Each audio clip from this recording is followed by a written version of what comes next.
The following is brought to you by the People's National Party. Make the trumpets play. Jamaican people want better. Economy coming like stormy weather. Ancestors are turning on them grave. We can tell me how we can do it together. When we look at the future of precipice, we see Jamaica needs the vision of the PSP. People said the bag of promises, them can't carry go shop. And the crime rate getting higher, wonder when it goes now comrades. Jamaican people want better. Economy coming like stormy weather. Ancestors are turning on them grave. We can tell me how. The proceeding was brought to you by the People's National Party. The scale of dealing with anti-corruption issues. So there is a learning curve that we are going through. What is important is that the government supports the development of the institution so it can accelerate very quickly on that learning curve and provide the resources so that they can move very quickly on the learning curve, and that the government does not intervene or interfere. And that message goes to the opposition as well. Leave the anti-corruption and policing agencies to do their jobs. I know why you come to me with that foolishness, you know. You elect a prime minister, and is a prime minister run the country. It is time we learn to hold our leaders accountable for their actions and stop making excuses for them. Stop making excuses. Otherwise, go elect the people who really run in the country. And I don't want the right side of the argument. Hold the people you elect accountable and stop making excuses for them. Hello, happy Tuesday. Welcome to Mystic Sensation Live. Welcome to those in television land. Welcome to our silent supporters. Welcome to everyone in the chat. Hope everyone is having a wonderful and productive week so far. Remember, guys, when you come in, thumbs up the live, share us out if you can. And if you're new to the channel, please show us some support by subscribing. That will be greatly appreciated. And tonight's topic is Don't Try to Defend the Indefensible with your host, Baron, Anne-Marie, Jamaics, Melting Pot, and Pastor Ricky should be joining us shortly, as well as Mr. Rattigan. So again, welcome. Let me just go ahead and welcome everyone in the chat, and then we will start the discussion. Sunla Oates, Truck and Stream TV, Truck Life, Dorothy McCoy, Merlin Mollioson, Carlton Davis, Beverly, Norman McMorris, Don Mel, John Gotti, Audine Henry, One Indian, Jeannette Lex, Bloomy Coleman, Carla Ebanks, Robert Angus, Rosa, SG, Patel Cruikshank, Damian Goss, Laris Beckford, Yvonne Johnson, Carol Hewitt, Rennie Swaby, Splash Digi, Sonia Ellis, Douglas, Cheerful Wild Horse, Barris White, Monica Hall, Barbara Giwa, welcome. And as usual, I will welcome you as you come in. If I lose control, then it will be an umbrella welcome. Montague James, welcome. Make we talk, Jeffrey Tavares, Wumva V and Wumva Va. Welcome. All right. The one love, bless up. Real black woman. All right. Big up yourself, Jeffrey, in the chat with us. I want to say a big welcome, of course, to our panelists, right, and the people in the chat, and in general, to all subscribers and those who are tuning in TV land, right, home and abroad. Tonight we will be ripping through the layers of corruption as it relates to the Jamaica Labour Party, and of course tonight we have a very strong panel, right, as it relates to analyzing the data and, of course, disseminating the data tonight. We are going to highlight the high level of corruption as it relates to the Jamaica Labour Party. I've already stated that the Jamaica Labour Party is a kleptocratic government. It's a government that gone rogue. And what we're going to show tonight, right, is definitely on point with the facts, right? Without any delay, we are going to, as usual, introduce, right, our panelists, right, beginning with Jamaics. Boy, you look sharp tonight. What go on, Jamaics? Hey, good evening, man, and blessings. Greetings to everyone. Uncle Melting Pot, the dynamic duo who have been out here from way before I thought about coming to speak about what is going on in Jamaica. They have been here and they have been doing an excellent job. And you are one of, well, both of you are our modern day heroes.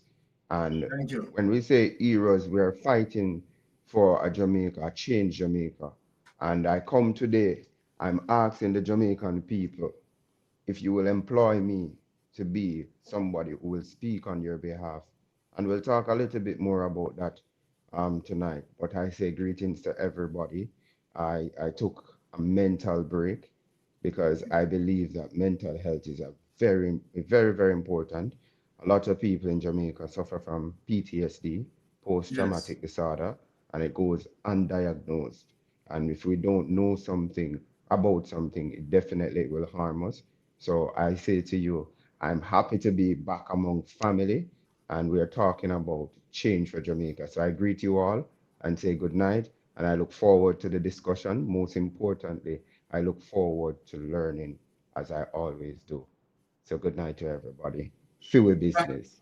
Thank you, Jamaica, as you will be participating in Philly Business. And of course, you know that we always have the bomber on the program, right? The man that deals with the full metal jacket, right? No other than Melting Pot. Yes, Melting Pot, meet and greet. Yeah, man. Greetings once again, and I greet you all in the simplicity name of love. Because love is the art here, people, and you don't know. When we come here, so we defend the love of Jamaica, the love for the people in Jamaica, by establishing the corruption that is entrenched in Jamaica today. So tonight we are here to dissect and to correct, because we see some people out of Jamaica there, you know. But we can't find for them goal, you know. For them goal well from way back in the 18th century. But we dig it up. So we're here tonight to dissect and to go along. So I just want to say big up to everyone tuning in tonight, because tonight, you know, your host Byron, one and only Mystic Sensation, alongside our technical engineer Anne-Marie in the space. Jamaics, and tuning in later on will be Pastor Ricky alongside a man called Wilfred Rattigan. So we're all here tonight to dissect, as I said, and correct. All right. And as we see, Pastor Ricky is now in this space, right? Does Pastor Ricky just take on the button, same time, meet and greet your people? Yeah, thank you. I had some technical difficulty, but I'm here. God bless you. Good afternoon, Lady Anne-Marie, the co-pilot, the one behind the mouse. God bless you. Sir Byron, the certified investigator, the professor. Melting Pot from across the water. Jamaics, where you been, bro? God bless you. Welcome. All right. Leaving everyone in the chat. Bombshell tonight, and continue to beat and teach. First of all, my condolences to the family of Valerie Nita Robinson and all the comrades, and you know, our heart's sincere prayers are going up, and we cry with you. God bless you. Amen. All right. So let me just give our people, right, who are now tuning in, right, some of the subtopics that we'll be going through. We'll be going through some news, some new news items. Right, we'll be touching on Chopper John, nepotism, cronyism, and skullduggery. So, Chopper John, anywhere you are, right, please stand and await, right, for your judgment. Now we'll be going through the introduction. Michael Manley and the standard can't defend the indefensible. and corrupted and hypocritical Andrew Holness, right? We are going to get into some serious talk tonight. Before we go any further in the topic, right, we are going to just get into the Dan Anderson poll, because we had a Dan Anderson poll that came out, right? And what it is telling us, Jamaica, right, that the People's National Party, right, is on mission to take over the government. So we'll be going first, ripping through that Dan Anderson poll. I mean, the Jamaica Labour Party administration is in a very, sick situation as it relates to the environment that the Jamaica Labour Party, right, is providing, which is, criminality, corruption, nepotism, cronyism, skullduggery, and you name it, right? So we are just going to get into the poll without any delay on it. Could we just get into the bite of the poll and let us dissect that for the people as it relates to Dan Anderson, right? Poll here. Let us get into that. So the poll is saying 40% of Jamaicans believe country heading in the wrong direction, right? And this is really a crippling punch where that is concerned, right? You have roughly about 29% who believe that it is running right. But let us just go through this. I prefer to read it. Right, nearly 50% of Jamaicans featured in a nationwide survey believe the country is heading in the wrong direction. This is according to the latest RGR Gleaner Dan Anderson poll conducted between January and February this year. Right, the poll canvassed responses from 1,201 Jamaicans aged 18 years and older registered to vote across all parishes. It has a margin of error of plus 3 percentage points at the 95% confidence level. When asked how they view the state of the country and in which direction they believe the country is heading, 47% of respondents said the wrong direction, right? Only 29% believe the country was on the right trajectory, and the remaining 24% said they were sure. So when we look as it relates to between 47 and 29, right, we see where, of course, the people who are saying that the country is heading in the wrong direction, strongly supporting the People's National Party, because, of course, that is what the People's National Party is saying. And we all agree that the country is going in the wrong direction, right? So for those 29%, right, that 29%, right, definitely would be more inclined, right, for the Jamaica Labour Party, right? And then we have a remaining 24% said they were not sure. And let me say this, Jamaica, between now and the general election to call, we are targeting that 24%, right, to show them the reasons why the country, right, is not heading in the right direction, right, and where corruption head that list.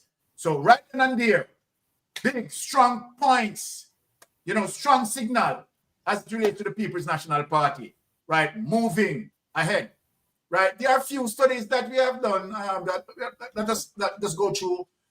So when you have, here it is, when you have a reduction of 11% point, it's a positive, because it says that the majority don't necessarily think the country is going in the wrong direction. 47% think it is, but as the data further says, 29% of the people we interview believe the country is going in the right direction, and that is 29%, which is also an increase of the last period in September, he noted. Right, let us get down to some 76% of those who feel the country is headed in the wrong direction say they will be voting for the PNP, as I previously mentioned, right, in the upcoming election. So 76%, right, of what canvassed there. On the other hand, 65% of those who feel, right, the country is headed in the right direction, say they will be voting for the Jamaica Labour Party in the next election. At the same time, just 16% of those who indicated they will vote for the JLP in upcoming elections believe the country is heading in the wrong direction. So take it away, let me talk to the panel. All right, so panel, as you see, we are talking, let us just analyze that. The 76-65, right, with 11%, right, up strong for the People's National Party, right? We know very well that as it relates to the positive message, we are the People's National Party, right, speaking about good governance, checks and balance and accountability, right, seems to be looking quite well for the People's National Party, right? Here we have, right, 65%, right, to 76%, and where that 65% canvas within the Jamaica Labour Party indicate that they will be voting for the Jamaica Labour Party.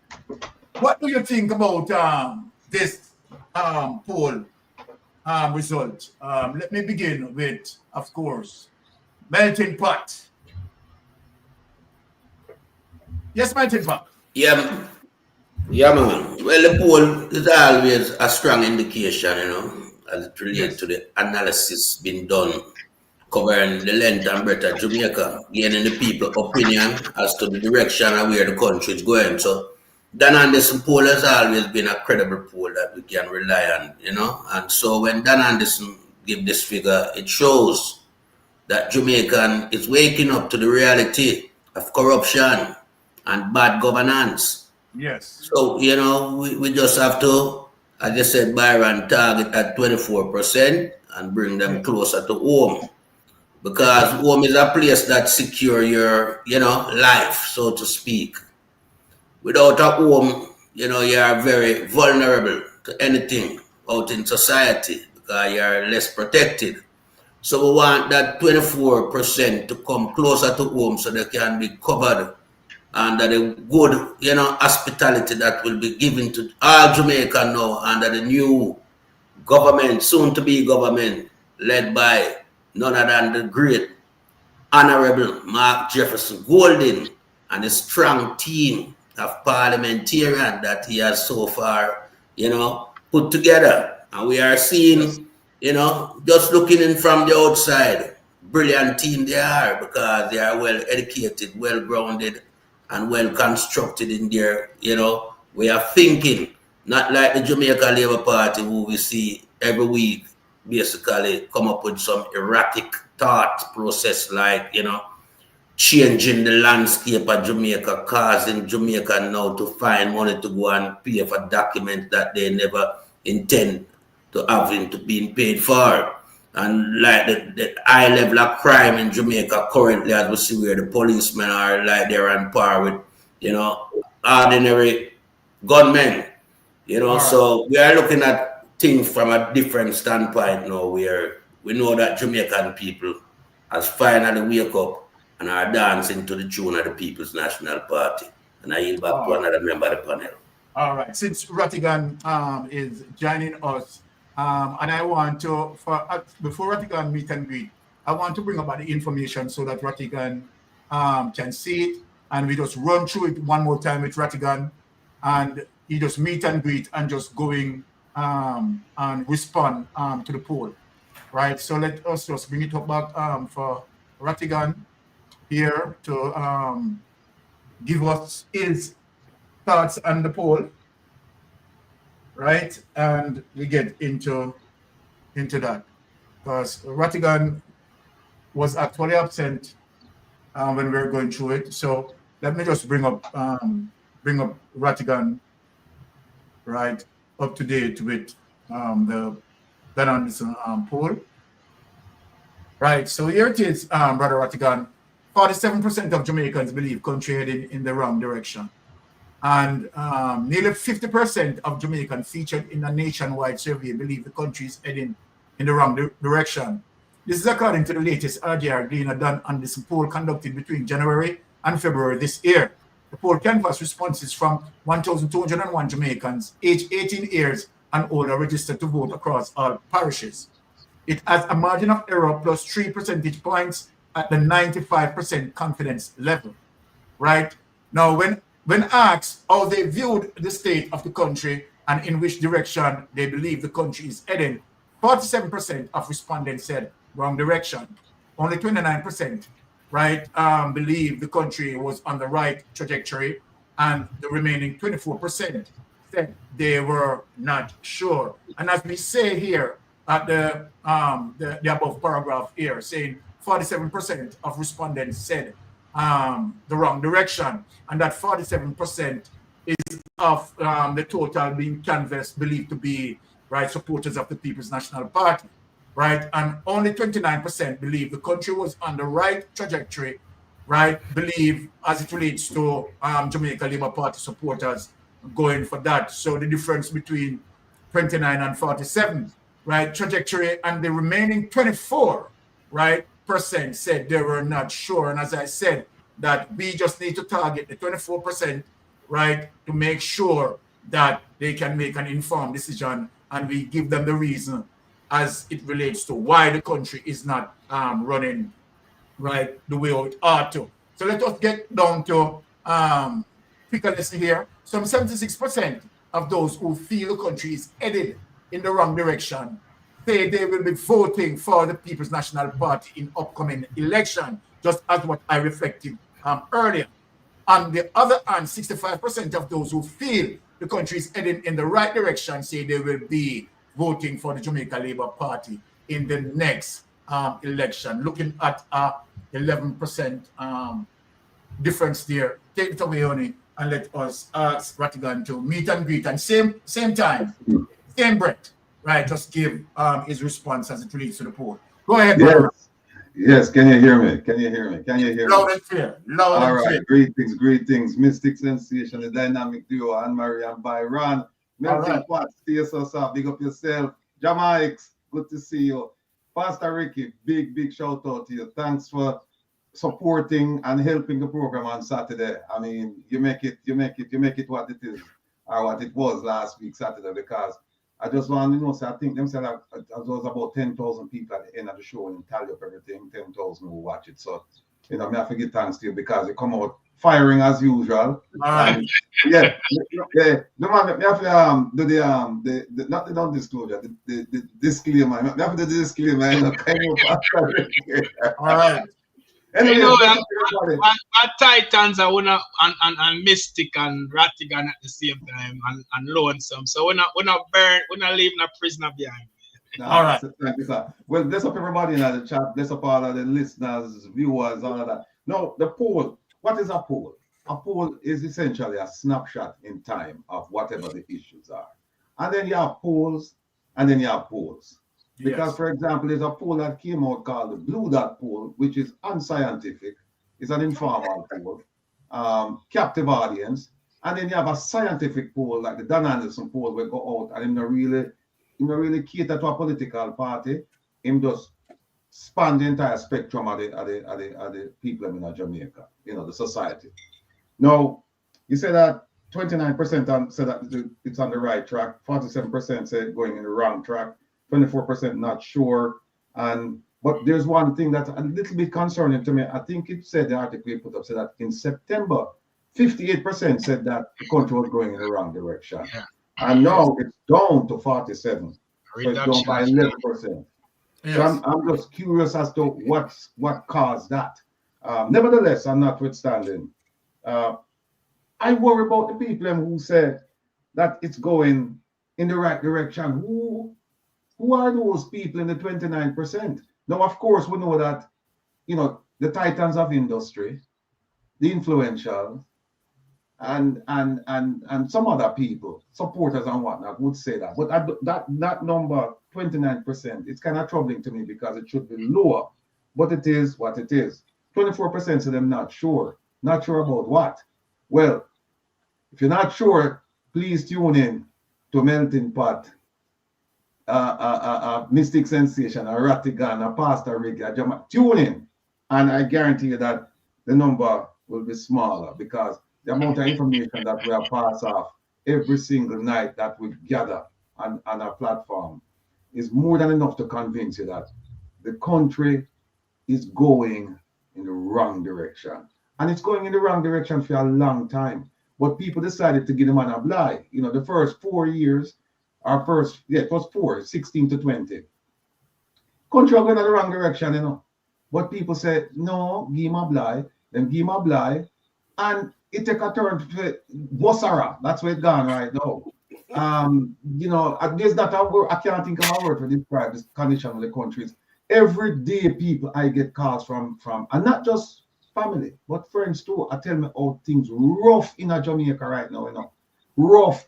And so when they tell you about the macroeconomics and then paint a rosy picture, it's foolishness. When I'm telling you about the unemployment rate, it's foolishness. When I'm tell you about the GDP to debt ratio or the loan to GDP, the debt to GDP ratio, it's foolishness. And we are going to debunk all of the nonsense with them, I tell you. And exactly. I'll open up, tune in tonight with a pen and a paper, and come Saturday when I do the same thing, tune in the pen. But don't get some information. We have to correct all this nonsense. So let me just step off of the stage and we could continue with the thing. All right. Of course. Jamaics, take it away, please. Good evening to you, Uncle Rattigan.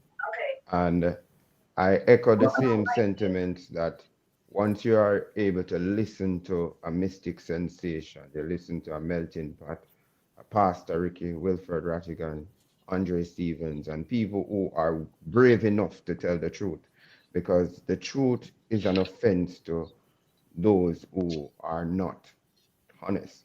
And we see multiple times that the Prime Minister has been dishonest, and they do it like it is nobody's business but theirs. Like they are the only ones can tell lie. So coming back to what the poll reflecting from Dan Anderson, I believe that it shows the reality for 1,201 people.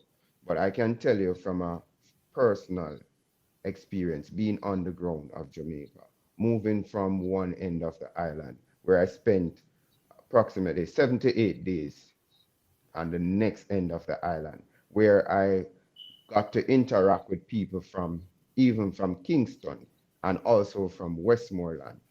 And one common factor in the discussion, Jamaica rough and it hard. It's not no dog barking, but the people constantly been saying rough. And when I say rough, it is at a very poor level. And I'm telling you, if you move from one end of the island to the next end of the island, you get the reality. Yes, there is growth in Jamaica. Growth for who? And when you look at the minority, which has the majority shares and benefits, which is the elite, tourism, when we see $4.38 billion coming in from the tourism product, not coming in from tourism, but the product makes it. And that money, 80% of it goes back to the investors. No wonder you see the hotel workers are protesting and the Prime Minister coming up with something to say that, oh, when the hoteliers come in, the investors, they must make accommodation for the staff members. But after hearing 8 different hotels protesting, I never hear one of them said that they needed accommodation from the hotel. They talk about low wages. They talk about overtime, which they are not compensated. They're talking about the poor treatment, etc. So this poll that comes out, it reflects what is happening in Jamaica, but the reality of Jamaica, it is even bigger than that poll. And we're ready for the election. No. All right. No. Sounds good. Love that. Pastor Ricky, of course, take it away. Yeah, big up, Sir Rattigan. Thank you so much for the invite Saturday pass, and big up DJ Kevin still. Him text me and give me a thumbs up. So big respect. You know, when I saw the poll, I had mixed feelings, and Sir Rattigan tapped into my feelings because September the last poll Don Anderson did says the country, 58%, which is 6 out of every 10 Jamaican, felt the country was going in the wrong direction. But now this poll came out and it's reduced by 9 percentage points. So now we have 5 in every 10 Jamaican instead of 6 in every 10 Jamaican believe the country is heading in the wrong direction. But when you look at the countries in a recession, don't make them fool. And the barrel did not start the recession. I mean, we have the facts. Just go to Statin website. In the second quarter, the economy flatline, which is the period from April 1st to June 30th. That's the critical period.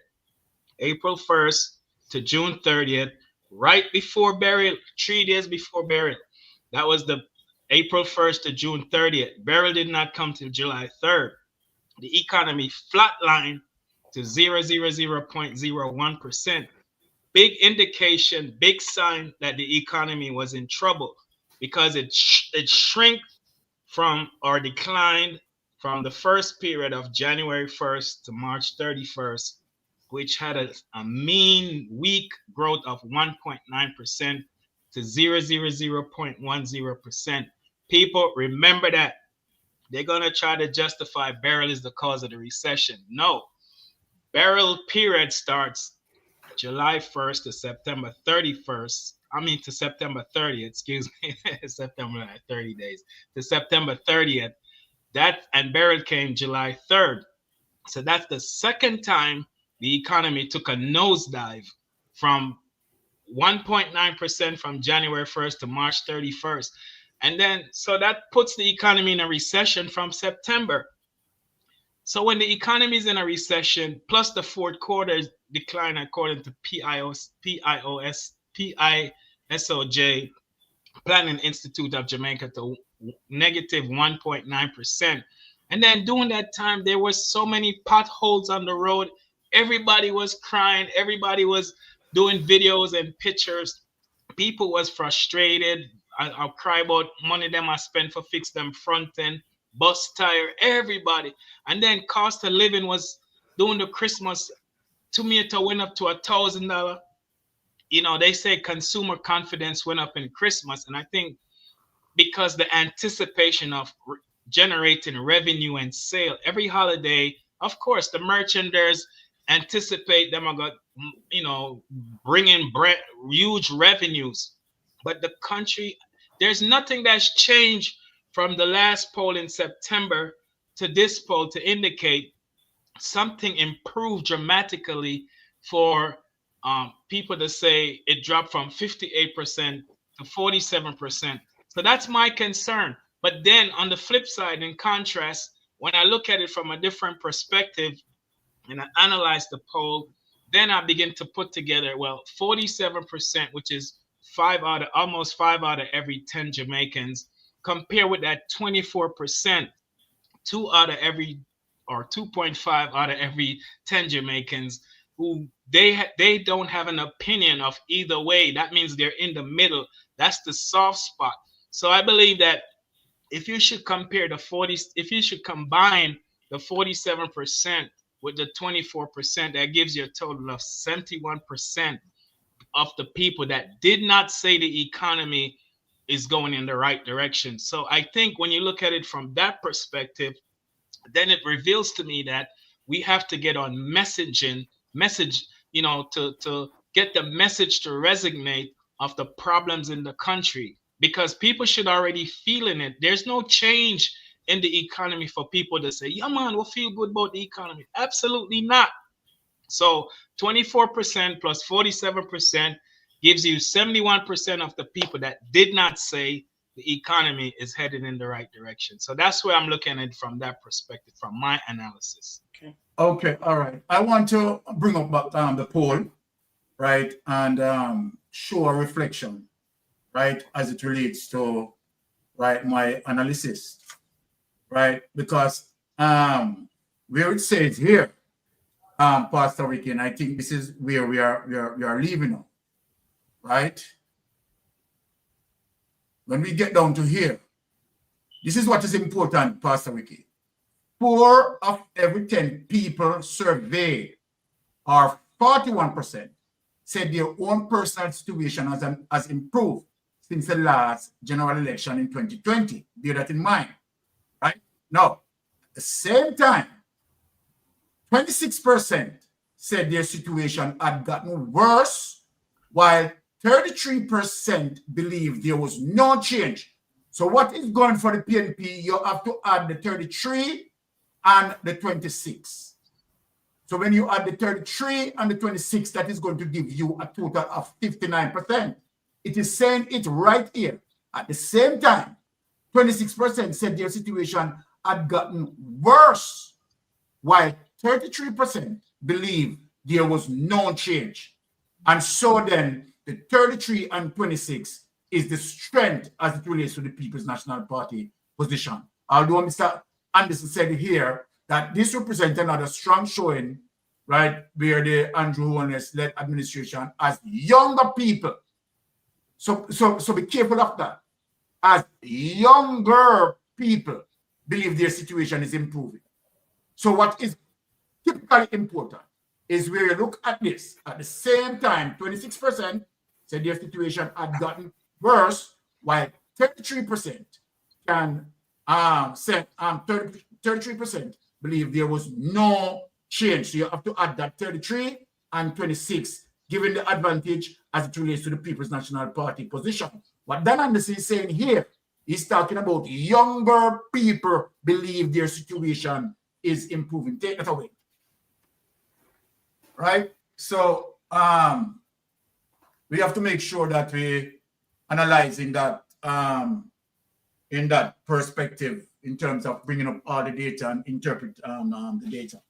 Now let me speak to Chopper John. I want Chopper John to, you understand, because what I'm going to point out now with Chopper John, right, is the level of cronyism, nepotism, right, and skullduggery as it relates to the Jamaica Labour Party. Now, earlier, Melton Pot said something in his presentation as it relates to the People's National Party. And if we be careful of what Melton Pot said that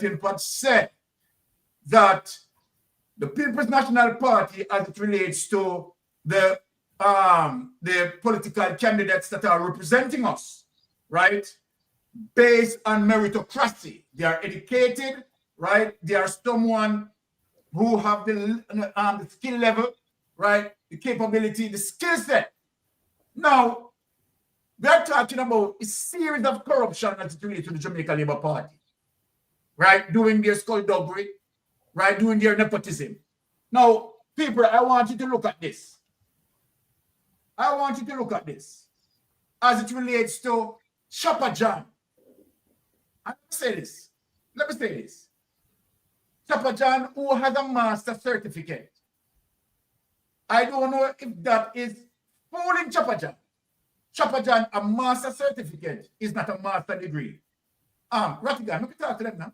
A master's certificate is not a master's degree.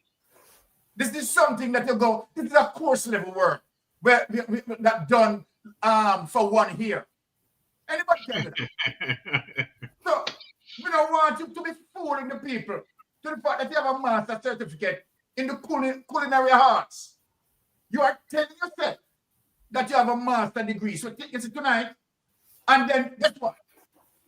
The People's National Party, the Jamaica Labour Party, putting you on the school board. This is why, look here.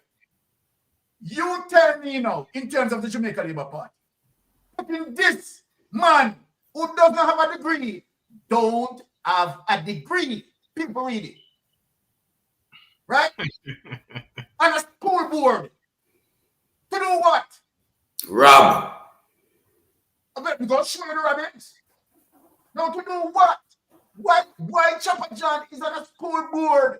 So then tell me now, you have a master certificate, right? Where you might take on an external UWI campus. You understand, a 1-year course, right? And you want to wrap up yourself with people who have them degrees, them bachelor's degrees, Them master degree, you want to wrap up yourself with them and you up on board. We don't want certificate.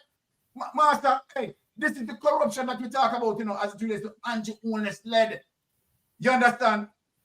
And there again, Chopper John, who in the culinary heart is now a project manager. Project manager, people, at the Western Children Regional Hospital. My God. Chopper John with a master certificate, a 1 year coursework. You never know if you go to bubbles. I'm going to show the people about you tonight. Wait.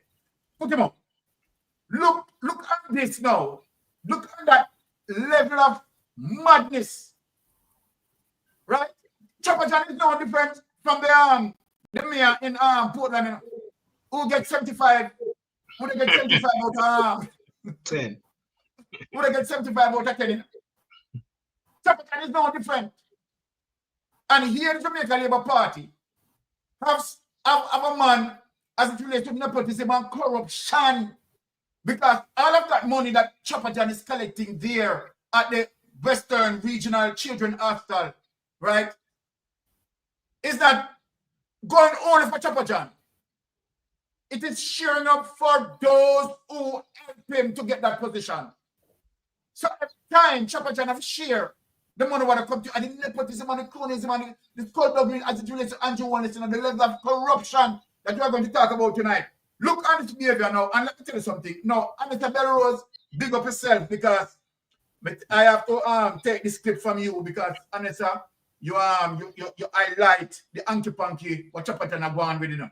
You understand? So people, want to big up yeah, man, big up let's go over there, sub up to Anita Belrose, because Anita Belrose, you understand, out there doing the, you know, some solid work and highlighting without any delay. People don't look on the slackness what they go on and say.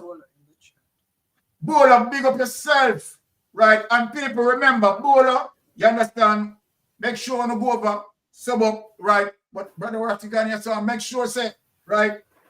We're part on the same love to Rattigan, right? Rattigan has his show tomorrow. Make sure so we go over there.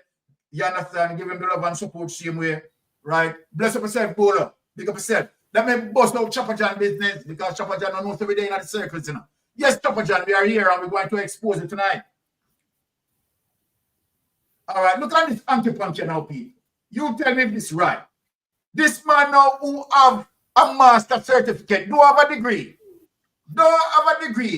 want to control people who went to university, studied for 4 and 6 years, having their bachelor's degrees, master degrees, right? In-depth studies. This is a downstead here.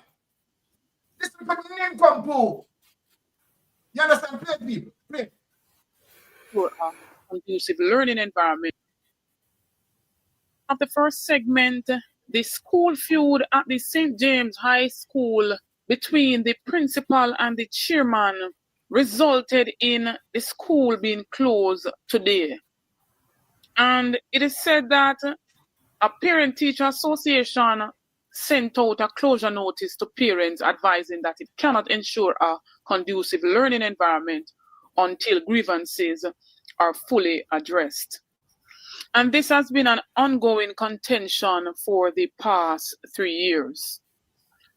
It is said that the principal, Joseph Williams, and chairman, Christopher McCurdy, and for those who don't know who Christopher McCurdy is the same one who calls himself Chopper John West from the chopping block. And there was some brawl at the school Monday, and the principal gave his take where he says, we were having a staff meeting here this morning. McCurdy came and he disrupted the staff meeting. When we asked him to leave so that we could have the staff meeting, he said he would not. I had to call off the meeting, and when I did that, no, he threatened me. He came pointing to my face in a threatening manner. It was quite upsetting. Even the students came and they were up in arms and said that he needs to go. Principal Joseph Williams said the police were later called in and disgruntled staff only went back to work after he. I have a challenge for you. I want to know if you'd like to write a book, your own book, and only. appealed to them to do so. Now, McCurdy, that's Chopper John West, gave his take of the whole scenario and stated that Williams was the aggressor. He said since late last year, Williams had an issue with him being board chairman. He said tensions escalated in February after it became evident that he was returned as chairman and alleged that placards were placed at the school gate. McCurdy said when he showed up at school on Monday, Williams threatened to hit him with a bottle, and some staff members also issued threats against him. And so Chopper John blamed the principal, Mr. Williams, and Mr. Williams blamed Chopper John. Now, this is the very same Chopper John who went away after the whole 2016 election, and he came back and him hold couple government posts. So he's the chairman of the St. James High School, and he's also the project manager at the Cornwall Regional Hospital. So him have a whole heap of government, portfolio under him belt. And so when we have schools being disrupted, parents have to out there and work. And when we look, chairman and principal causing the schools to be closed, it does not look good any at all. I'm about to show you one video right now with the big brawl, right? And the school is basically divided right now. Educators have been divided into two distinct factions at the school. You have a group comprised of about 12 teachers who refuse to be called by the school principal. And the principal has branded that group as the evil squad. So I don't know what is really going on right now in Jamaica. The teachers are restive over salaries, retroactive payment that's due unto them. A whole heap of other sectors are restive, on sick out. And when we have another issue like this, chairman and principal, school being divided. ABR family, check out the video and tell me what you think.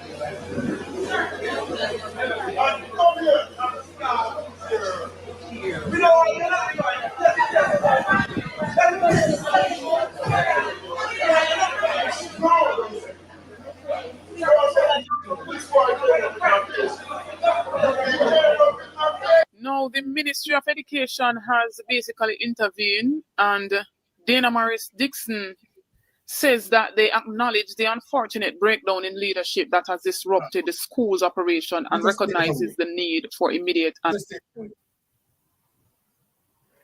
us take that away. All right. Thank you for that, Anissa Bell Rose, right, to give your analysis on that as well. But I mean, at the end of the day, you understand, Chopper John, who hold a master's certificate, right, thinking to himself that he has a master's degree, right, and believe now saying big, right? I don't know why the teacher never use all one of them. Sure. Let me just take it away. All right. Now, let us look on some things that follow up as it relates to millions of dollars missing from that school, from the school entity. Right, without any delay, let us go to official claims, multi-million school fraud. Right? And this is the thing as it relates to Jamaica Labour Party. Jamaica Labour Party, when it comes to the Ministry of Education, and they have no interest to develop the ministry. Right, more than rob, more than loot it. That's what the Jamaica Labour Party is known for. Right? Official claims multi-million school fraud. Right? Montego Bay St. James, chairman of St. James High School in the Western City, Christopher McCurdy, wants the immediate intervention of the Ministry of Education after he confirmed a multi-million financial discrepancy at the institution. McCurdy made a disclosure in a letter addressed to MOE, right, Director of Region 4, Dr. Michelle Pinnock, on Friday afternoon. A copy of the letter was obtained by the Jamaica Observer. According to McCurdy, the board has recognized some irregularities in the handling of the school's financial resources. As chairman of the board of management, I regret to inform the Ministry of Education and Youth of egregious financial irregularities that have been uncovered in recent weeks at the institution. These revelations have shown a harsh light upon what has now emerged as a pattern of mismanagement. But let us look on this as it relates to McCurdy concern, right? As it relates to McCurdy claiming that, okay, right, the looting of millions of dollars there, right? We regret to inform the Ministry of Education and Youth of egregious financial irregularities that he so-called uncovered in recent week at the institution. As he said here, these revelations have shown arch light upon what has now emerged as a pattern of mismanagement, procedural negligence, a culture of cronyism and nepotism. So this is what I want to show the people. Here is his concern as it relates to him claiming that the board had discovered, right, millions of dollars missing. But notice, people, what McCurdy is saying here. He said these revelations have shown a harsh light upon what has now emerged as a pattern of mismanagement, procedural negligence, a culture of cronyism and nepotism that has plagued our school for too long, the chairman said. That is McCurdy. Okay, take it away. Something more I try to show the people. Remember, you know, him leak out on nepotism, him leak out on cronyism. Now, look here, people. Right? Let us get into that only. Chops Media, let us go to Chops Media. Right? Remember, say him leak out on nepotism and cronyism and all of that. But look here now, people. Look on where Chopper John is. Cornwall Regional. Not Cornwall Regional. Let us correct that. Western Regional Children's Hospital. Right? Not Cornwall Regional. So here we are on top of the roof at Western Children and Adolescent Hospital, where the team is actively securing all the debris, all the loose boards, plywood, and all that stuff that could possibly be used as a projectile so in case you get hit by Hurricane Beryl later on tonight or tomorrow. This is slated to be a Category 5 hurricane. And what we are doing now is ensuring that everything Take it away, people. I mean, I want too much time. possibly be I don't want to used. see too much time. I don't want to see too much time. Panel, me, I'm going to 15 more minutes. Let me deal with him. I'm going to give you guys the background. You understand, to deal with him. Now, it is McCurdy, as it relates to the paper that we just read, talking about nepotism, cronyism. Now, it is McCurdy, who is that the Western Regional Children and Adolescent Hospital as a project manager. Now, people are talking, and McCurdy just talk about nepotism and cronyism. Now, McCurdy, are you an architect? No. Can you read blueprint? No. We know you can't read a menu. You can chop up a cow foot or two. Yeah, and you can do some brown stew chicken, right, and some French fry. But we don't know if them, want to acquire your skill to be the project manager, right, at the Western Regional Children Adolescent Hospital. And let me show the people of Jamaica your skill level, right? And yet, the Jamaica Labour Party put you there to be the project manager without having any skills, and yet you are the project manager. Let us get into that. Christopher, yeah, let us get into the display. Let us get into that. So, what nepotism and cronyism and skullduggery looks like. Let us define it to you, McCurdy, because you don't seem to know what nepotism, right? The definition of nepotism, you don't seem to know it. Now, here it is, paper. Teacher, Christopher McCurdy, staying up culinary. I don't know if the site where McCurdy is, right, as a project manager who has to read blueprint, who has to do site testing, right? We're not talking about no chicken testing, you know. Put things in a meat and testing. You know. We are talking about site testing. Now, skilled culinary professional recognized for a comprehensive knowledge of international cuisine, and you know no comprehensive knowledge. Stop and tell people them that. You just have a master certificate. We're going to show the people them the difference between a master certificate and a master degree, because you act like you have a master degree. No, we are the next. Okay, so let us get to the education part. Put up the education and show the public is education. You want you go straight to the certificate? Yeah, education. Okay. All the places that he worked with those places under 1 year and then kick him away.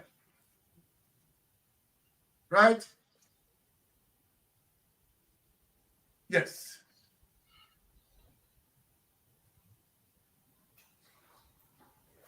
Let us get to the education part, where I want to show the people the education. You understand? That's in the hype up on the principal. You know how the principal, right, after study for his qualification, and you with one 1 year certificate, you understand, they equalize themselves for the principal, you're out and right. Let us get to it. Yeah, let us get to it. No, I'm not reading that more. Okay. So this is, let me hold on, people. Let me just this is what let me show you. I want to show you his education. Right? Let me just show you his education. Let me just put it, let me just show this is what I mean. Education. Yeah. Okay, let me just show the education.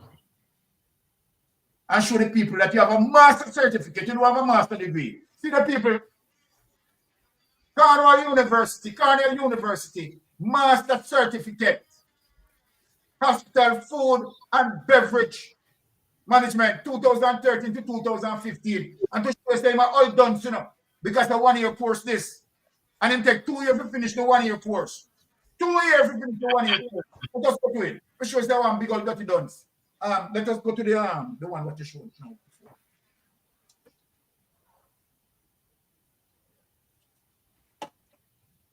And come and help up himself on the principal. Principal. Yeah, help up yourself. Teacher people, graduate certificate versus master degree. Teacher certificate typically completed within 1 year.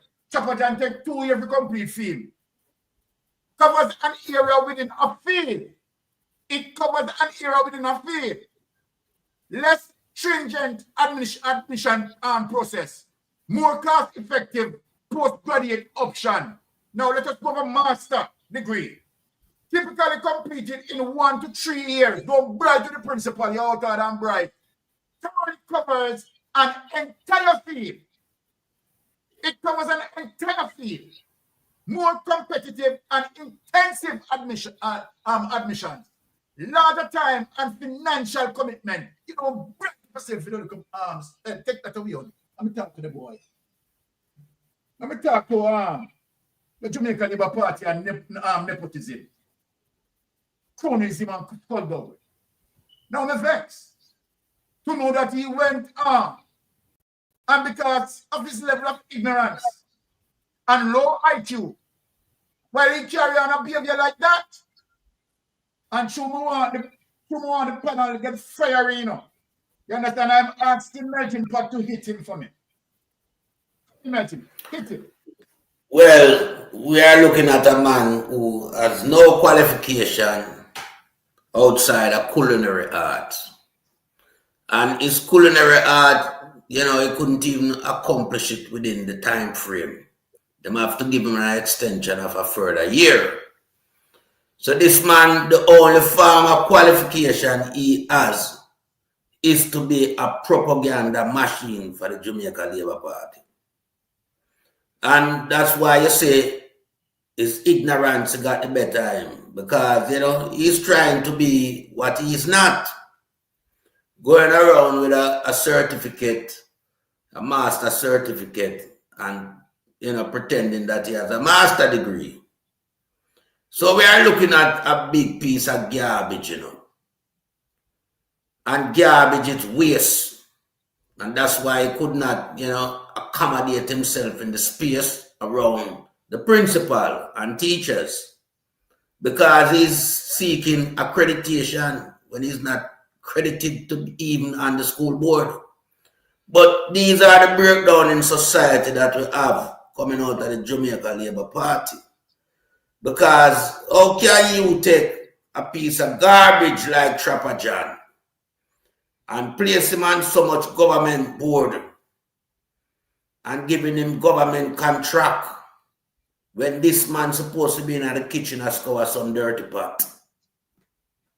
This man has no representation in the field of the Ministry of Education because he is not qualified to be around school environment. He is not qualified to be on a building project. The only qualification that we can see so far is a kitchen porter. So he's using his ignorance to solidify claim that he is someone reputable and that people should listen to him. Nobody's going to listen to a chopper. A chopper who has, you know, shown himself to be incompetent in even carrying out the building project. That project run over budget. So now he's coming to talk about nepotism and cronyism when that is firmly leveled at him. Because we know about that children and adolescent hospital down in the western region. Yeah, that has gone over budget. So this man, as I said, should be in the kitchen and nowhere else.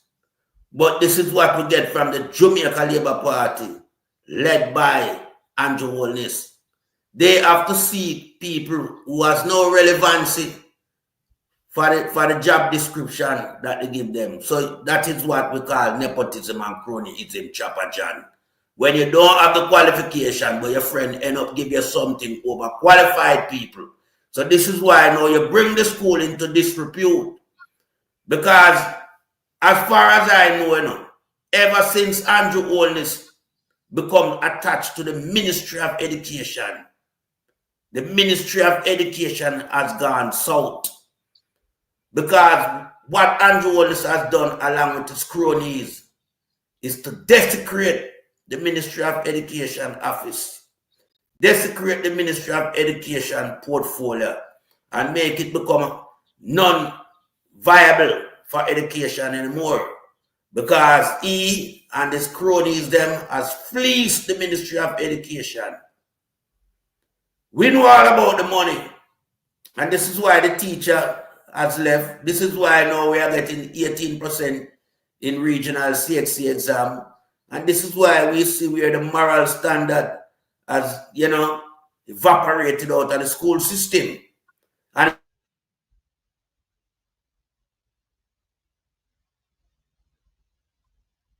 all right. Melting Pot freeze. I think his Wi-Fi is giving him some problem. So in the meantime, let me just ask Pastor Ricky to chip in here. Yeah. It goes to show the incompetence of the Prime Minister. If you look at his cabinet, he has a lot of mismatched people in and position. That is showing that everywhere these people are placed, corruption and violence emerge. So Trapper John, you need to leave that space. And I mean, the school need to get him removed, you know. If everyone, because we are looking at division now in that same institution, we are seeing that one squad is known as the Eagle Squad. So that's a rift that this man has gone in and caused, because you can see he's trying to mobilize a section of those people at the school to get them on his side and to start to like have conflict with the principal. And it's because of this piece of garbage. This is the man that is causing problems. So, I mean, I don't know what the Ministry of Education is doing, because they are bench and body and chamber and all type of thing mixed up together in a one, you know. Yeah. Them coincide with each other. So I don't think the Ministry of Education going to shed any light that will, you know, give people the merit of what should be the outcome of this piece of garbage. But I'm asking the teachers, yeah, and even the student from that same institution to get this man out of an institution. Because if he remain there any longer, that institution will be out of existence. So I yield back to a member of the panel. And definitely he's only there, you understand, to serve as a JLP medium, you understand, to sell Jamaica Labour Party, right? So I mean, that is a medium in terms of getting votes, right? So that is a political, and that is one of the reasons why, right? He shouldn't be there. He shouldn't be there, right? Pastor Ricky, finish up your thing there. Yeah, thank you. If he was in America and did that, he would have been escorted off of the school premises. The principal is like the landlord, you know, the overseer of the school, and the vice principal, and then the teachers and, you know, other people that work at the school. He has no business trying to influence educators who earn, the word earn, their degree. Now, he doesn't have a master's degree in engineering. He does not possess a certificate in project management. He's not qualified for the jobs that they have assigned him to do. And this goes to show the problem we have in Jamaica with an incompetent prime minister who, if you look at it in his cabinet, he places people that are not matched for the position that they currently hold. For example, when you look at a PR specialist who's now the head of the health system, the health ministry, that is not a medical doctor. When you look at a national security minister who is a medical doctor but is in the wrong position, that is giving the green light to the police to unalive youths that has not been held with, you know, firearm in their hands. When you look at Fable Williams, who serve in education, but she's actually have a degree from an MBA, like myself, in finance, who should be the minister of finance long time ago, but is just now a couple weeks into this job. So when you go to his cabinet, you will see people that are not matched properly. And it shows the incompetence of this prime minister, that he doesn't know what he's doing. And this is why the country is in a recession, because you can't put someone to manage a multi-million-dollar project and give them he's the head cook and buckle washer at a restaurant in Atlanta, Georgia, in America, but yet he goes to Jamaica and take on a multi-million-dollar project with no skills, no experience. According to his resume, there's no experience on his resume that says that he's qualified so this is why he brings chaos. You know, the Jamaica Labour Party government and the prime minister is a perfect example. They're chaotic. They create confusion. They create chaos because they're incompetent and they don't know what they're doing. So I'm not surprised that he has done this. But like I said, if he had done this in a school in America, he would have been, the police would have been there like in a heartbeat. If you call 911, police is there in 3 minutes. and they would have escorted him because he's not the principal. Yes, he's on the board, but nevertheless, if he goes there to interrupt a meeting, then he's the victim. I mean, he's the perpetrator that is causing the problem. They will take him off the premises in a heartbeat. And then the principal, I'm not sure what the laws are in Jamaica as it relates to this, but he can file an injunction in the court to give him a restraining order to stay off the premises, and don't return, because his behavior doesn't demonstrate someone who's of a professional character. He's a criminal, just like the Prime Minister.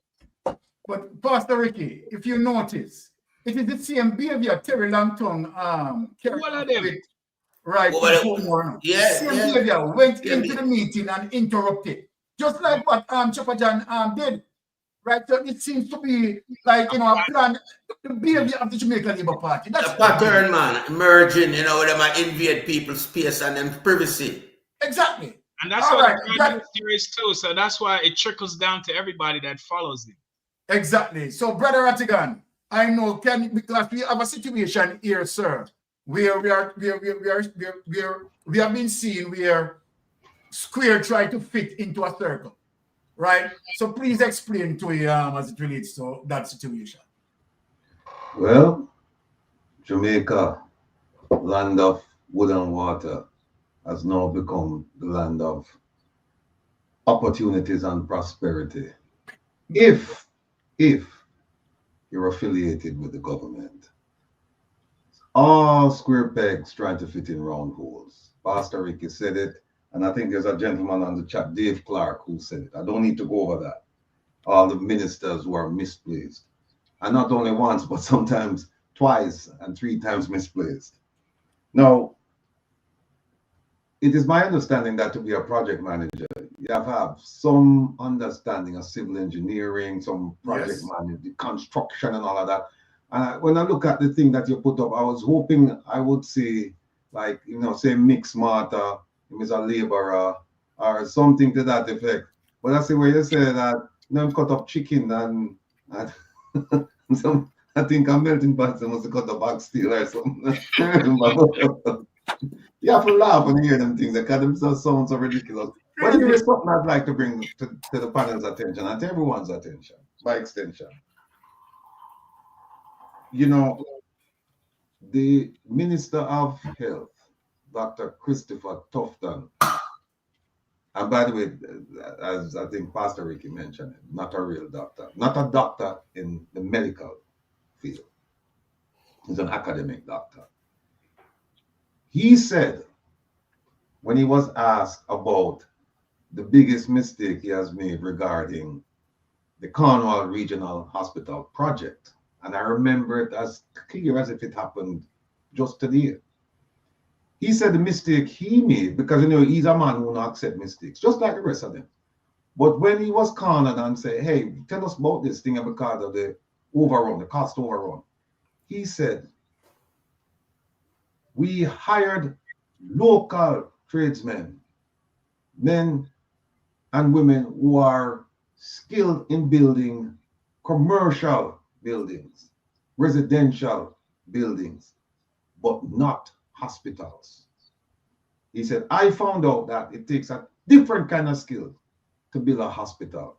And he said, as a result of that, because he said the guys that we hired, them can build apartment buildings, but building a hospital is different. And he said, as a result of that, I went out and I obtained assistance from people in the diaspora who have experience in building hospitals to come to Jamaica and assist with the project.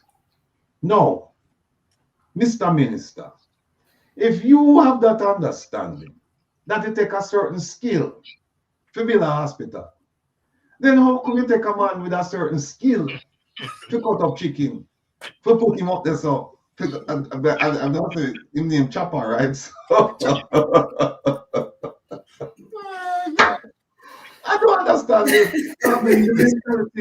And again, it come down to the Prime Minister, because him are the one who appoint them to this thing. Yeah. Exactly. I mean, they may have asked for the position, but at the end of the day, him have the power to say no. But him say yes. And look what him do it. Minister Favor, till now, people are stick step with her in the parliament, like she a washcloth, a dirty rag. That's how people talk to her now, you know. Like they're nothing. Complete embarrassment. So so get back to this thing about the Cornwall Regional Hospital and thing.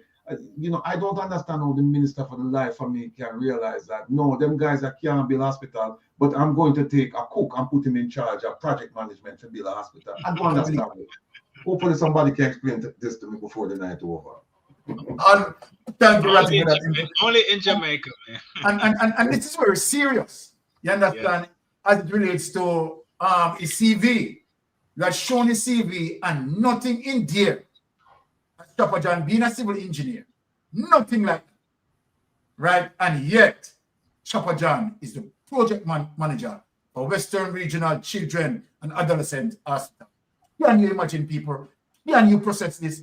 And yet, he was, as it relates to the first document that we showed, speaking about nepotism. So I have to ask him if he really knows what nepotism means. So I'm glad Ometin define nepotism to him. Well, Jamaics, I know that you have an hour because you told me and I'm not going to preach your hour. So I want you to just make your point, and that is one of the reasons why I leave you for last, Jamaics, because you know you can just make your point, and then of course we thank you to be a part of us. Yes, go ahead, Jamaics. You know, I'm looking at it. I will definitely stay on a little longer for the conversation. I had a headache earlier, man. All right. But trust me, man. You see, it's good to be around good people having good energy. So the headache has gone. So most definitely, most definitely. But people, this should give you a headache. What you are here that a man was supposed to be cutting up chicken, and then he's in charge of fostering your youth's mind, and also is now a contractor. It's kind of crazy, really, really crazy. And it's like, you know, the bathroom is leaking. Pastor Ricky, can you go and call the shoemaker for me? I want him to fix the leaking pipe. This is the level of craziness that is happening in Jamaica.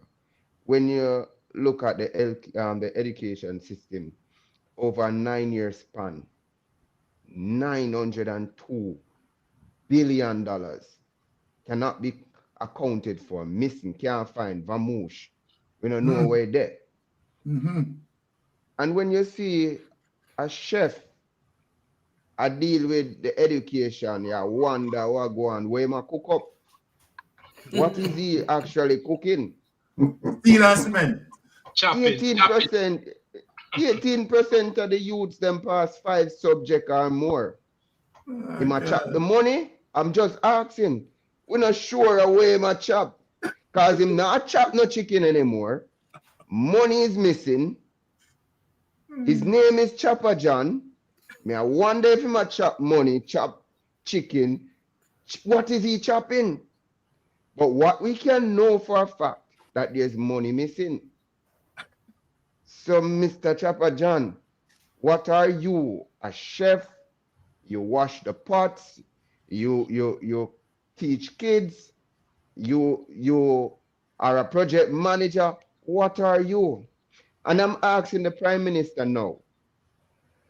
I know that we have mass migration where our expertise have left the country. You're telling me that we don't have any expert in education? We don't have any expert in construction? It is so bad, the expertise, it's so bad in Jamaica. Oh, I'm sorry. The economy is physical fit and it's the best Jamaica that we have.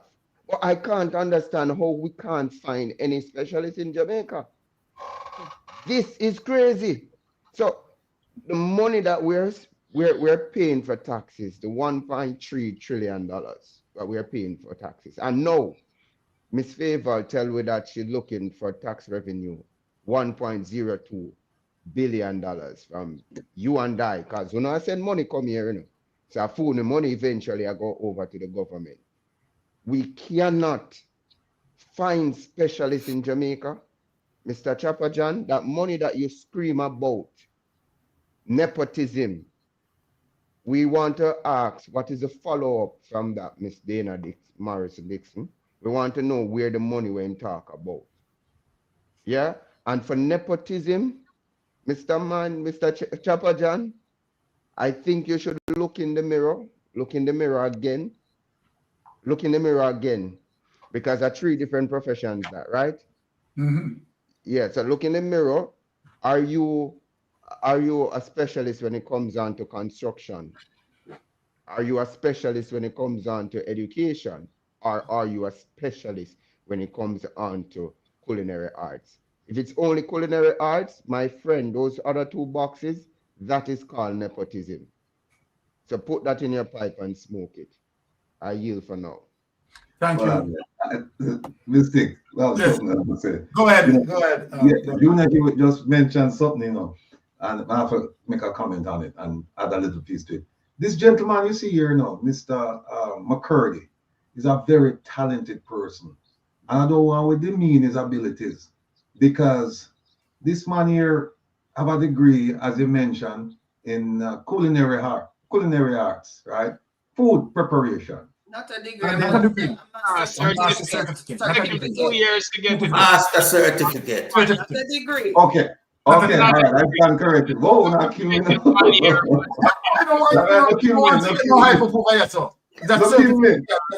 me go hype him up now. Hear me go hype him up now. Right now, him have a master certificate. In a 1-year program, him take 2 years because he must either work or he must either do some other things and you know stretch it out and things. Nothing wrong with that. Him get him certificate, him can cook good and him can keep a job. And then we come to find out say the man is a project manager. No, he have some additional skills we want to talk about, you know. This man is a PR expert, you know. We don't know if forget say upon film program which part Minister Morgan go say certain things about me, you know, we cause certain problems, you know. Yeah. And then we encourage him or what, but me know say upon film program. And here's the last thing. This man is also in the security field, national security field. You remember him saying no? When them talk about people who say things about the government on social media and things like that. And him, remember, come out and say, we know who they are. And we have them on our radar. We have about 6 or something like that, him said, including some overseas, him said. And we're watching them watering them plants. Remember him said that? Him said this after the Prime Minister said, we're tracking people. Right? I don't know if the Prime Minister meant Pegasus, but you know, something like not what they did have before him take power. So that's something new, him have some kind of system him attract people, and we are here all kind of things are going on. But Mr. McCurdy himself come out and right after the Prime Minister. So I don't know if the Prime Minister have him like a lackey or have him like him, you know, in second. Who are run national security? Because I thought that the Minister of National Security would have come out with that thing saying we're tracking people and we know where they are or whatever. But it was Mr. McCurdy who come out and say. So keep in mind, this man is a chef, the man is a security consultant, the man is a PR guru, and the man is a project manager. And also we find out that today say him boxer or a fighter or something like that. So you know, the man have a whole heap of skills, man. I have to big him up. Big up yourself, Mr. McCurdy. Yeah, but it's one thing define him, you know. He's a lappiest dog. All right. And he's in the pocket of the Prime Minister as his top paid blogger. Remember that. Yeah. He have so much description. All right. But not fitting more than a lappiest dog. Okay. All right, panel. I am asking all the panelists to tighten the seatbelts, you know, because we are going to traverse, right? Is where we call the dead man scroll. So please tighten your seatbelt. Now let us go to Nizzle Entertainment TV on this day. Let us take in this clip, Jamaican people.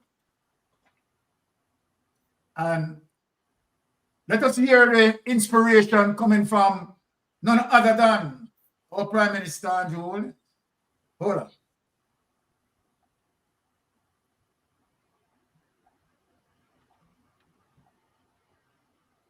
Let me just get the. That is that one. Okay, so I have to re-click it. Okay. Which one you starting?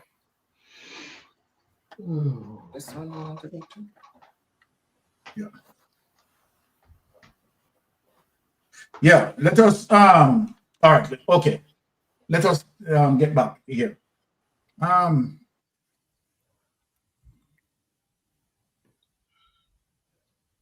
What we are going to do, panels, because I misconstrued one of the program that I set here, but anyway, we are going to go into our inspirational democratic socialism leader, right, who inspired us.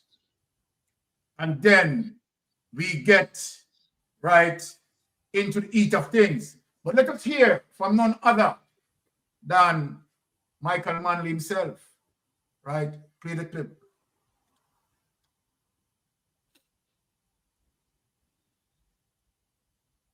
Our party must be first in study. You must study. If you're a socialist, you must study. You must study. That's why we start all the great programs, literacy, so that we can bring knowledge. True knowledge is power. You must read. Them have a book called Manley and the New Jamaica. Who should find a way to read it. My own little book I write for you is you I write it for. Politics of change is you I write it for. To give you wisdom and understanding. Read it. Make group bite and somebody read it and want to discuss it, because you must be first in study. Knowledge is power. My last word is for the role of leadership. First of all, the leadership of socialism must walk in humility. Humility. Must be humble. Must be humble. Must always be humble. There is no place for arrogance in the party that I lead. And anybody that is arrogant over the people must get out of leadership. The only one that is fit to lead is the one that walks hand in hand, shoulder to shoulder, equal with the people, loving with the people. That's why I don't want nobody in a flashy motor car. I don't want nobody in my party go with flashy clothes. I dress simple. And I drive in a simple little car. And Bev driving a simple little car. Because we must walk with the people. The day we think we're bigger than the people, we have no business to lead. Socialism walks in humility with the people. If you're a socialist, you must have love and concern. And if you're a leader, you must stay close to the people. I said to the leaders of socialism, stay close to the people. When the people are worried and unhappy, don't run away from them. Stay close like a shepherd. Give them love. Give them care. That is socialism. The leader in socialism must know so that he can explain. He must understand so that he can lead. He must inspire by example. And above all, he must have integrity. Integrity. Integrity. Integrity. Only honesty can lead the people in socialism. Therefore, my comrades, let us build together.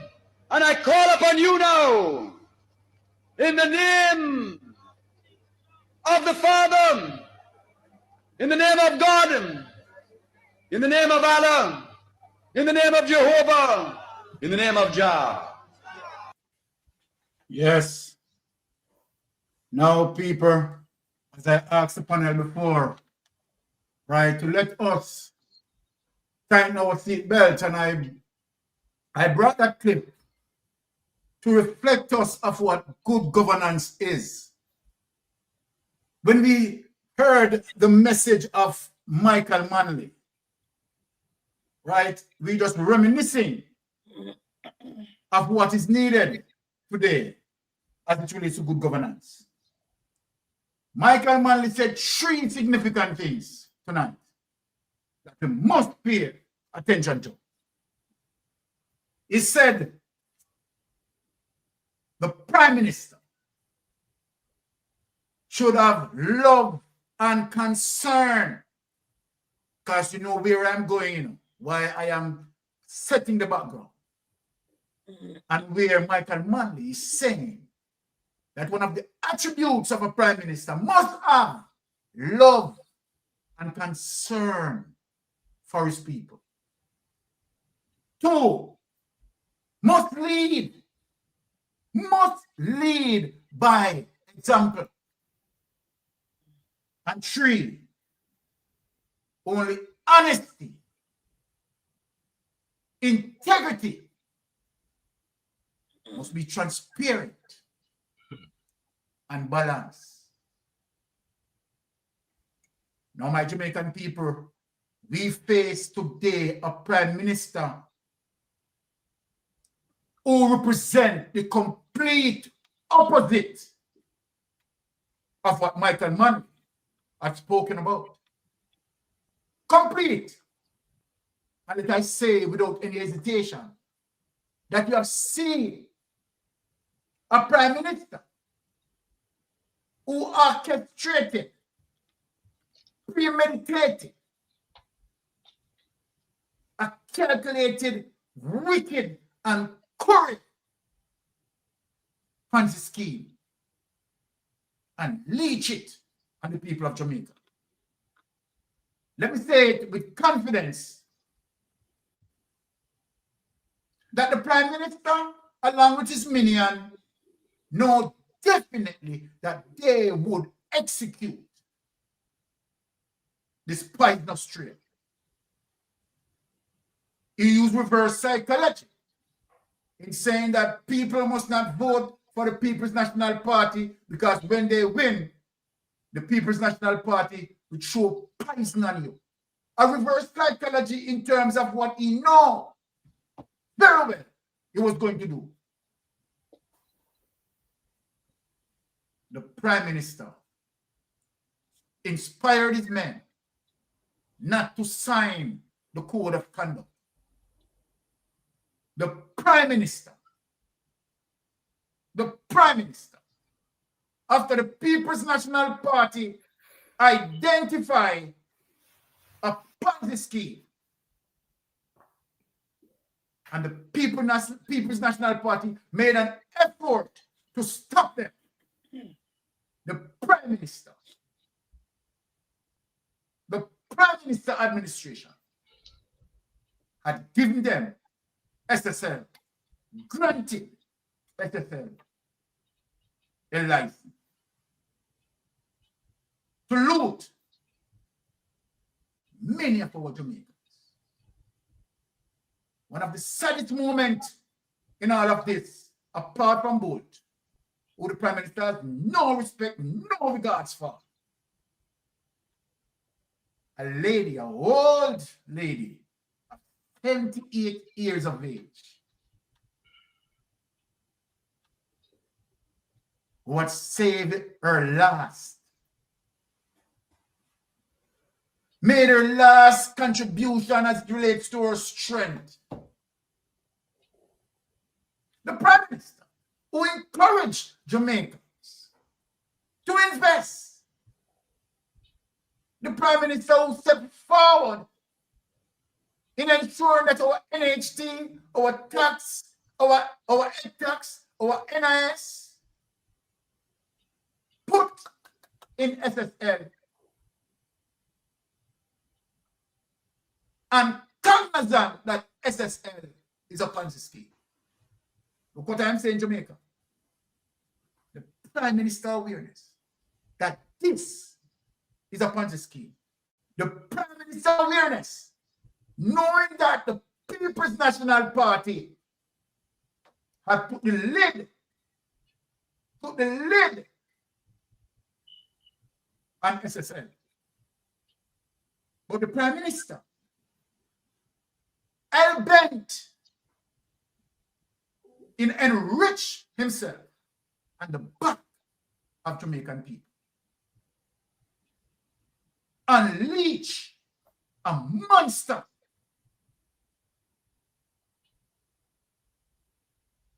so cruel, so cold, so calculus, so calculated, loot many of our Jamaican brothers and sisters. Let us move forward. Now, without any delay, lift up this clip. You just did that on this scale, the other one. Let us lift this clip. No. Do this. Just okay.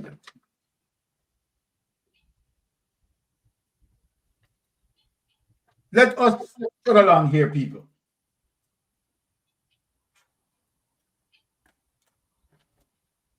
Let us trot along. A vicious, wicked, and calculated act.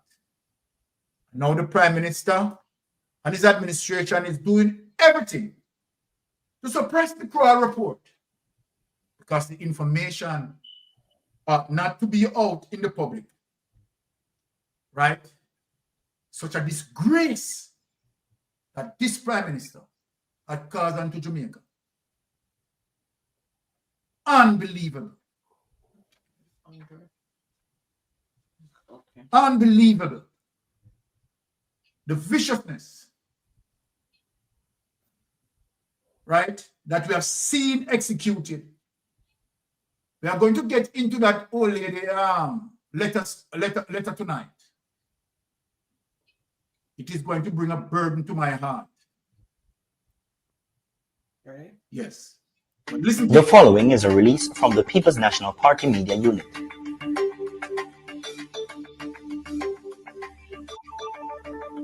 This is Julian Robinson, spokesman on finance for the People's National Party. I'm here to set the record straight on the SSL scandal and to address the false claims made by JLP Senator Afka Fitz-Henley. The truth is, in 2013, under the PNP administration, we took decisive action to protect Jamaican investors. The FSC issued a directive requiring SSL to suspend critical activities due to breaches of the Securities Act. But in 2017, under the JLP administration, those restrictions were lifted. The FSC discontinued proceedings to suspend SSL's license based on the company's claims of compliance. And what happened next? In 2023, the massive fraud was uncovered, which has devastated hundreds of Jamaicans, thousands actually. So Senator Fitz-Henley's claim that the PNP took no action is a blatant lie. The facts are clear. The PNP actually acted to protect investors, while the JLP's decision to lift restrictions left Jamaicans vulnerable. Today, I'm repeating my call for transparency and accountability in the SSL issue. Has the Kroll report, a forensic audit of SSL from 2010 to 2023, been released, even to the court-appointed liquidator? And if so, why not? This report is critical to understanding the full scope of the fraud and the failures in oversight that allowed it to happen. The public has a right to know the truth. The administration must stop hiding behind excuses and release the report without further delay. Jamaica deserves better. Visit our website at PNP. Take it away. Indeed. Jamaica deserves much better. And we are asking the Jamaica Labour Party for transparency, to keep people in the light, right?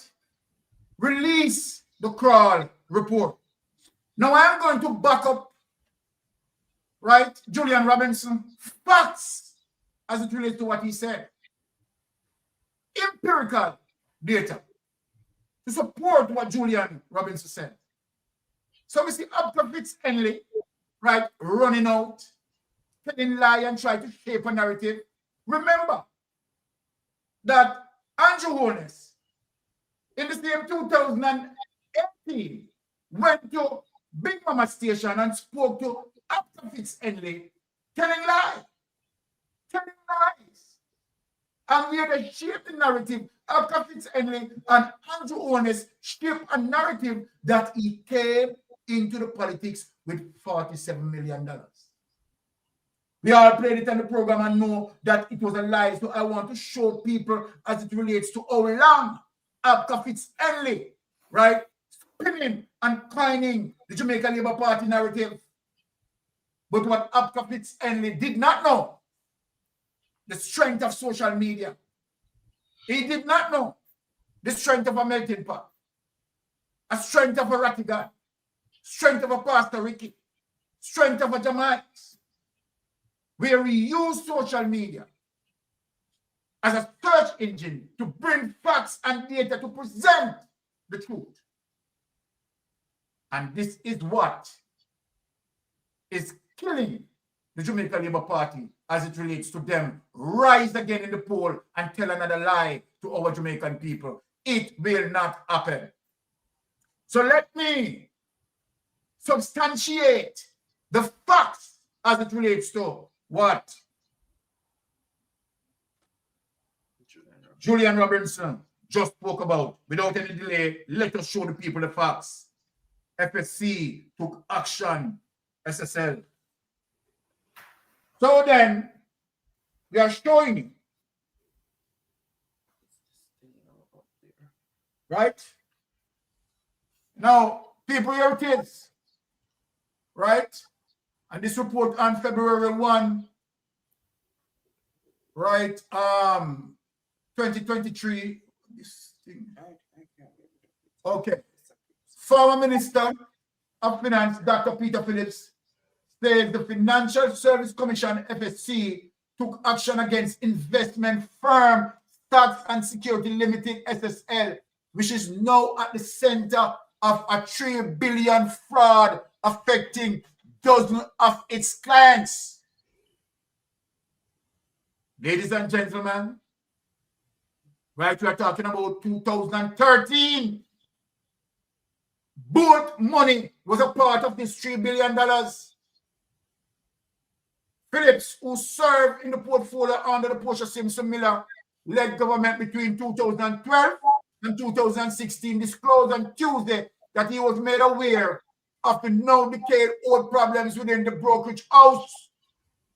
However, he said as evidenced by a slew of directives issued in a 2013 letter to the then CEO and President Mark Croskery, the board acted. He said that it was customary for him to meet with all chairmen of the various agencies for which he had responsibility. Open quote.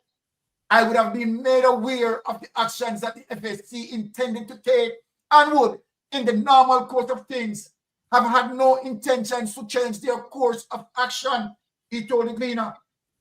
That was captured in a letter of 2013 after Fitz-Henley come over here. He had it, noting that as far as he's aware, actions were taken against SSL. Come over here after Fitz-Henley. Come for the evidence.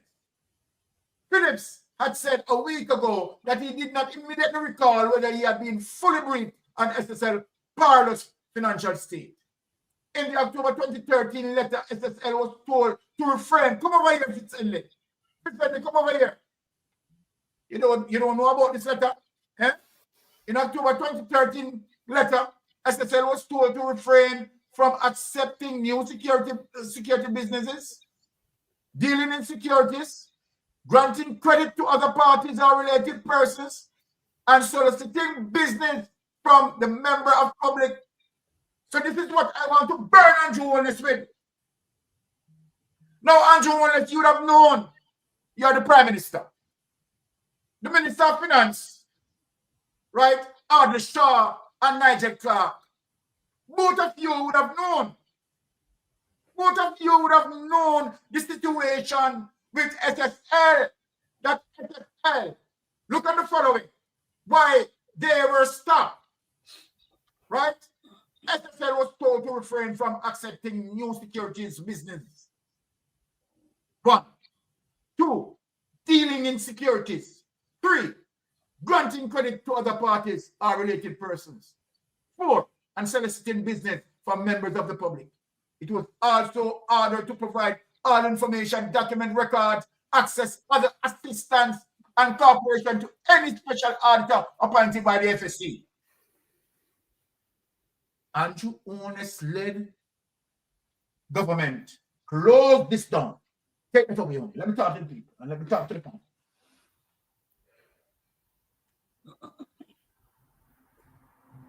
But what the Andrew Holness-led administration had done in the protection of SSL was also to double down on a vicious lie. A vicious lie that show an example of looking left. And who looked left? Nigel Clark. All the people who had dealt with the situation knew about the situation. Andrew Holness knew about the situation. That the misappropriation of funds had taken place in 2012 as it relates to board money. And I tell you how effective the People's National Party was, because remember, in 2012, the People's National Party was fighting an economic crisis as it relates to IMF pulling away from Jamaica, because the failure of Jamaica Labour Party proves golden government. And even though the People's National Party was under such pressure in fixing the economy, concentrating as it relates to passing a consecutive test, the People's National Party still have time to identify, flag it, observe it, and stop it. Because SSL was planned under the Bruce Golding to execute. And the only wish that Andrew Holness wanted was the wish to get in power. But little did the Jamaican electorate know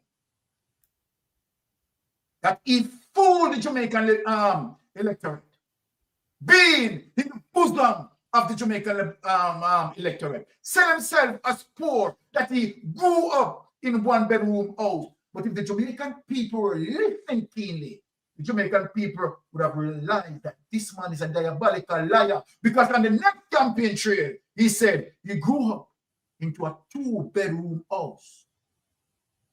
The Jamaican people weren't listening. And for those who still not listening, I am warning you. I am warning you. I am warning you. For those who are on the borderline, listen to what Mystic Sensation is saying. So the Prime Minister knew. The Prime Minister was among. So when we said that the Prime Minister doesn't have any ordinary profile account in SSL, believe it. He doesn't. How do we prove that? A total of 143,000 US dollars, right, sent from NCB to the Prime Minister account that he took out an account 10 years prior with $0. Came from SSL to NCB.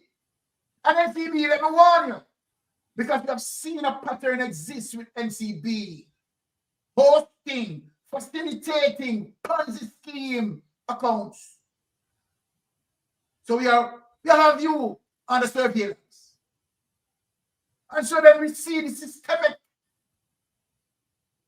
design of criminality where SSL is concerned. The Prime Minister is at the helm. Can the Prime Minister justify how he built his house? The Prime Minister tried to justify how he built his house. The Prime Minister told the Jamaican public a lie, that he himself had laid stone, cut stone, perfectly cute to shape, a stone cutter. We have a Prime Minister who's a stone cutter. An excellent stone cutter. To look on the curves and the turn and the shape and the polishing of those stones. Most of it done by Andrew Holness. Can you believe it? Can you believe it? Him same lose weight. A cut stone. Can you believe it? So then, let us, I know that before the panel come in, I want to set the background, because you know how it is. To show you the systemic corruption, the finance minister, look people on what the finance minister had denied. Remember, in 2012, FSC flagged them under the Portia Simpson administration. But in 2017, when Andrew Wallace, in 2016, when Andrew Wallace took over, 2017, they get the next flag again. And guess what? Nigel Clark denied. Now, without any further ado, let us show that evidence. FC report on SSL. Let us look at Nigel Clark in coercion with the criminality. Let us look at the culpability of Nigel Clark.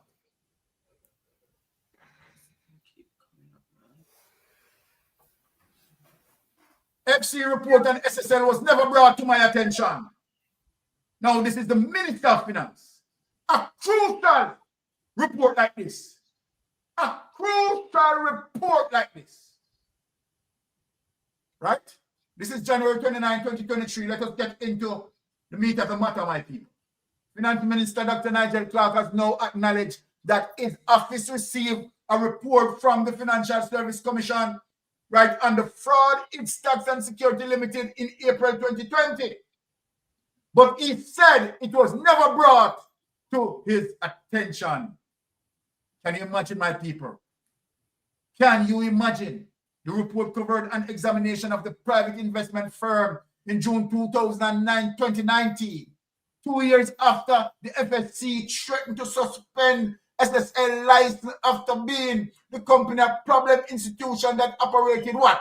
A culture of non-clients and mismanagement of client funds. Take that away. Let us go to the panel. Now, Rattigan, I'm coming to you, Rattigan. Kick it as it may be, in terms of what you have seen here, that SSL had practiced a culture of misappropriating clients' money and non-compliance, where the People's National Party identified their wrongdoing from 2012 and put a break on them. However, the Jamaica Labour Party had allowed them to create mayhem on investors. Take it away, Brother Rattigan.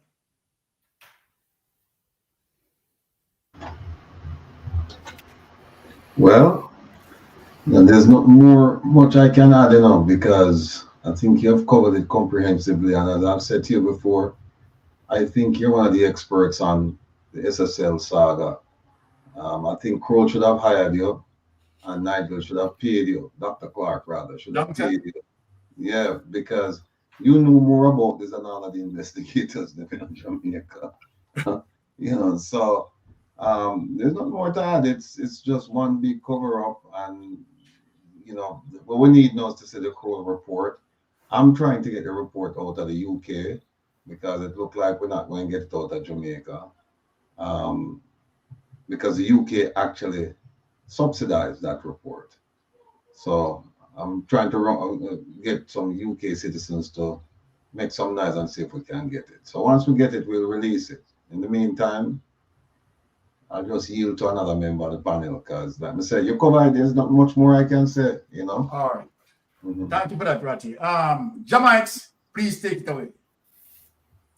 Hey, thank you very much. I want to just say, Jack of all trade, master of none, is more useful than a master of one. So we understand the full length of the Jack of all trade. So we don't disrespect no man if they have a little bit of skill here and there. But when you have critical situation, you need experts. And we have to emphasize on that. So that reverse psychology where the Prime Minister wants to use about ghetto youth and all of these things. Miss me with that. That is not, that don't hold up to the Jamaican people. You are disrespecting the intelligence of the Jamaican people. We are judging you based on your output rather than the words that you're saying. Because in the communication wheel, it is 7% verbal, 38% vocal, and 55% non-verbal. So we watch your action. And I just have questions. In 2022, why did our Prime Minister not sign the Ethics Code of Conduct? and all of the People's National Party's representatives sign it, right? So that goes to show you the type of people that we're dealing with. We have two people in Jamaica say that they want to be the leader of the country. One that commits to honesty, integrity, transparency, proper leadership, objectivity. The 7 Nolan principles of good governance. We know it. And the Prime Minister failed at everyone and he chose not to sign it. And people of Jamaica in the diaspora who are not Jamaicans, who are listening, when I look at it, people, let me know if I'm making an unfair comparison. Because the ethics code of conduct, I would, you know, put it to a situation like you're hiring a nanny and the nanny cannot consent that they would treat your child properly. They won't rape your child. They won't disrespect your child, right? And if your nanny cannot consent to that, would you keep that nanny or would you employ that nanny rather? So the Prime Minister don't sign the ethics code of conduct. And when we look, corruption is raping our country. That is just the plain truth about it. And you look at it, the Prime Minister said on February 6 that the economy is fiscal fit, because he used a play on word, right?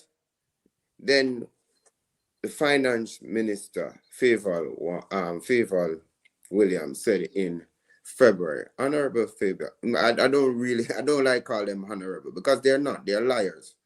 So in February 12th, she came and said that the country is moving to a technical recession. Who is lying? Then it goes further. On February 25, the Prime Minister commit to the US and to the rest of the world that the trade policy that US had put down is creating jitters around the region. I thought that we were fiscal fit, or maybe we're heading for a technical recession. Why all of this ambiguity? All of this confusion? The battle of the mind is real then, Mr. Prime Minister. Who are you lying to? Are you lying to the local people? Are you lying to the international community? Who you're telling the lies? That is what we want to know. And for a lot of JLP members and mouthpiece talking about Bolt is irresponsible and make poor financial decision, I would like to ask you a few questions. The FSC, which is the Financial Service Commission, is it a Jamaican? I'm getting a bit of feedback. I'm asking, is it a government agency? Right? And if it is a government agency, what is the role of FSC? Is it to be an oversight body to protect the Jamaican investor and to protect the integrity of the financial sector, to allow MSMEs, so local investors, and also international investors to say, hey, Jamaica is a safe place. Come and put in your money. If that is the role of FSC, to ensure that they're the safeguard, the security of the financial sector, and they report to the finance ministry, does that not reflect poorly on the government? Is that not an indictment on the government of Jamaica? So I'm asking the Jamaica labor rights supporters, sell your cleverness and buy bewilderment. There is a need for you to read, and to not just read, but to comprehend. And when you read, also ask experts, professionals like Mr. Rattigan, yeah, Mr. Byron, Pastor Ricky, you're a professional because you use data. Melting Pot, you're a professional, you use data. And we can recite from these news articles because it's right there. It is right there. And it is sad to see where Jamaica is. And I will end on one question to Mr. Nigel Clark. the Mr. Patriot. I mean, no, not a patriot, but a shame to the Jamaican people. You said in January 2023 that the FBI is here to do investigation. Is that so? Can you confirm with that if you were lying, or you just assess something to the Jamaican people? And we want the Kroll report, because if it is taxpayers' money that pay for the Kroll report, we have all right to demand that and let the Jamaican people have transparency. Thank you. Wonderful, wonderful, wonderful, wonderfully stated right there. And, we're going to turn up the energy, right? So, melting pot, jump in, my brother. Tight and blood. Yeah. Well, so far, so good in regards to what Mr. Rattigan said and what Jamite said. Well, eloquently presented. The facts are all there. But I just want to say, in my little chronological way of thinking, is that every crime scene has a story, and that story will always lead you to the actual crime. Now, when you look at SSL, it's a crime scene, but there's a story within the crime scene as it relates to the People's National Party under Dr. Peter Phillips flagging SSL in 2012 as carrying out malpractices within the institute, not dealing with customers' investment in the appropriate manner. But then we saw where they were still being granted the license by the FSC to conduct business as usual. We also saw where, Mr. Usain Bolt put a vast amount of investment into their Panzi scheme. We know what went wrong with that. We saw how determined the then leader of the opposition was to win an election using PR, to get himself elevated to the prime minister status so that he could, ratify all the corruption in Jamaica. And so then, in 2017, they were allowed to continue after they were, it was the consensus of the People's National Party that this SSL Panzi scheme should, defunk and desist from carrying out business in Jamaica. But Andrew Wallace see fit to lift the embargo and give them the free rein to run up and down and continue the malpractice of corruption. We also saw during the period of time when SSL, crashed with the scandal staying all over the name SSL. During that same period of time, and affiliated, members of the whole corruption, NCB, was also robbing its customers a vast amount of million. One man in particular, it was 84 million he saved for his burial, final day on earth. That went south. There was another lady, her money went missing, and various customers was having problem. So we are connecting the jigsaw puzzle within the financial sector at the same period of time. And we are looking at, people that were affiliated with each other as it related to Paul Chen Young, Hugh Croskery, Michael Leachin, Andrew Holness, we see these people, Nigel Clark, Adler Shah. We saw what they were doing So the crime scene that presents itself in SSL, it has a lead story, and the story will lead you to the players. As simple as that. Now, in regards to Nigel Clark coming out and saying that the FBI were intensifying their involvement in the investigation. Now, when you intensify your involvement in an investigation, it simply means that you are called to do the investigation and you're preparing your personnel to send them into Jamaica from the United States. That's how I perceive intensifying involvement in an investigation to be. But that never happened. Simply because if the FBI had come in to do that investigation, the priority of the matter would be US dollars. And they are very protective of the US asset as it relates to their dollar that belong to United States government.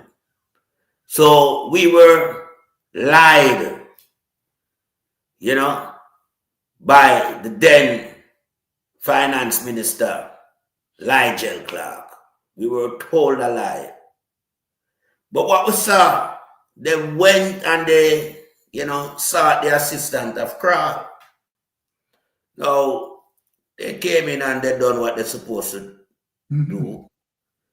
And they have left a report containing all the information that the general public in Jamaica were waiting to hear. Now we are seeing where the DPP is in possession of that information, and it's quite a while now, and we are not privy as Jamaican to what's in the what's the report finding in that information that she have there in front of her. So we are looking at it from various angles, and every angle show you cover up. Now we see recent development as it relates to that same SSL building was sold from 2013. But we were unaware of that. That wasn't gazetted in the Sunday classified ads. You know, that was a private sale agreement. Now the person who they are saying, you know, acquire that building, in Jamaican terms, nobody ever heard about Christopher Boomar. That's a name nobody know of. To have that type of fund to buy SSL. Because that SSL building, you know, is a whole heap of money at 300 million Jamaican dollar that's supposed to go for that value in that region. But then when we look now, we see Vaz now, for him, son, you know, married to this man, daughter, but they said Christopher Boomar, him now turn over this thing, a $300 million purchase thing to his daughter as a gift. I know daddy like them daughter very much more so than them son, but I mean, why would you purchase a building for 300 million? But you don't have nothing intended to do with it more than give it away as a gift. That don't resonate with me. All right. You must have some business, you know, in mind when you were purchasing that building. Because that is a building that is known to a lot of people. So why would you buy this building and then give it away as a gift? In the same time, when this building was under investigation, that building was a crime scene. That building shouldn't even been, you know, given access to people when it was flagged and when the corruption to be in and out. We are now, we see we have 5 laptops gone missing. that wasn't a crime scene that was protected by the government. So Nigel Clark, the Prime Minister, Crutches Bully, all these people involved in this corruption, you know. We are seeing the story because, as I said, every crime scene has a story, and that story will lead you back to the actual crime. And we are seeing everything in front of us. Because, I mean, you know, when you look at Hugh Craskery, yeah, we were told by his Arikwashi lawyer, you know, that it didn't have nothing to do with SSL from way back when.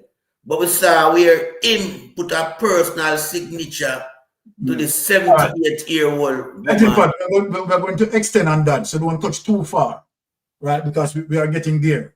Because we have that letter, so don't touch too far out. All right, look at just abruptly finish it at just him signing and, you know, having responsibility as a signature will, you know, stipulate that him know about this money from that woman. But carrying on further down the line, yeah, we as Jamaics eloquently said, as Jamaicans, you know, who foot the bill as it relates to the Kroll investigator scheme in Jamaica, we need to know what is in the report. It's time we get some, you know, closure now as to who are these people that we know should be exposed, because these people are still playing some very important role in Jamaican society, and we can't have criminal working in the society. So we need to get them name out. And I yield back to another member of the panel. All right. Okay. Good delivery there, right? As Melton Pot pointing out, right, the deliberate actions of the Jamaica Labour Party in terms of, you know, covering up with SSL and protect the corruptors of the loot, right, as it relates to giving even access to Hugh Craskery, right, to leave the island. It's crazy. It's crazy. So without any delay, let me just bring Pastor Ricky into space. Pastor Ricky, go ahead. Yeah, the devil don't want me to speak, but he's defeated. He's defeated. But let me just say this, guys. Sir Byron, you don't know you're the professor in this SSL thing, and we sit at your feet and we have learned so much. So, first of all, I respect the office of the Prime Minister. I've always have, but I do not respect the current holder of the office of the Prime Minister. Based upon all the evidence and the facts and the research, and what has been revealed is that this criminal Prime Minister is a criminal that should be indicted. And it's a shame that he was part of a Panzi scheme that robbed an old lady of $60 million. Now, when we think of, I mean, so much has been said already. I don't want to repeat it, but let's take it back from 2017. Well, first of all, we knew he had 3 payouts from SSL. In 2011, based upon what his former lawyer says, when he needed money to purchase the land for his Beverly Hills $300 million mansion, them said people bad mind him about, which is not going to be a good defense strategy in a court of law at his criminal trial. So he had his first payout that we know in 2011. Then he had another payout from SSL in 2012, which we have documents of. Then the IC report revealed that he had another payout of $143,000 in 2021. Now, after SSL was flagged by the Portia Simpson Miller Prime Minister administration, when he ran for Prime Minister not to serve the people, let's get that straight. Because his criminality went far back from long before 2012 or 2013 when Mama P them flagged SSL. And we all know way back to 2006. Right, way back to 2006. Right. So in 2012, and when Mama P them flagged SSL for their financial irregularities, they were not trading like they led people to believe on the stock market. It was a lie to deceive, to lure people, to attract them to invest into something that was not real. SSL was set up to fund elections in 2016 and in 2020. SSL was flagged by the Portia Simpson Miller administration because they found out under the leadership of Dr. Peter Phillips the fraudulent criminal behavior that this criminal prime minister was a part of. He ran for prime minister to continue the criminality, not to serve the Jamaica people, but to serve himself and his cronies. When he became prime minister in 2016, that was God's gift to him. Or I shouldn't say God gift to him. That was the devil's gift to him because God don't rob nobody. That was Satan's gift to the prime minister to continue his criminality. So what did he do in 2017? He allowed SSL to continue based upon what Mama P administration under the leadership of Dr. Peter Phillips at Highlight recommended that they should not continue to do any investments and so forth. Then also in 2018, you know, I thank God for programs like these because we deal with facts and truth. And as you can follow the timeline, in 2018, he allowed under his watch as prime minister, SSL to be placed on the Jamaica Stock Exchange, which is a violation going back to the flag that Mama P administration flagged them in 2012 or 2013. So he allowed SSL to be placed on the Jamaica stock market, knowing fully well that they were not trading stocks. They were ripping the potential investors off. After they were placed on the stock market in 2018, here comes grandma, a 78-year-old lady, and the prime minister should be ashamed of himself. How could you sleep at night? You don't have any. If you don't pay back anybody their money, pay back grandma or $60 million. Seriously, no joke. This lady took her inheritance that she received from her son and was enticed and lured into a criminal Panzi scheme that defrauded not just only her, but 199 other investors. So here come grandma in 2019, after SSL was placed on the Jamaica Stock Exchange to a reverse takeover to C2W Music. Yeah. And once they were placed on the stock market, that legitimized them to continue to defraud people out of there because they led them to believe that they were trading and doing investment. According to what was released in the Sunday Gleaner this past Sunday, grandma or granny, it grieves my heart. Trust me, I'm so upset right now. Granny was promised 33% ROI, return on her investment, of a criminal organized Panzi scheme that the prime minister, along with Ukraski, ran in Jamaica. And grandma was ripped off $60 million of her life savings. Promised a 33% increase on her investment of $60 million. And it never happened because they were never trading stocks. And then on top of that, and who knows how many other investor came in after they were placed on the stock market, because they use those lies to deceive potential investors.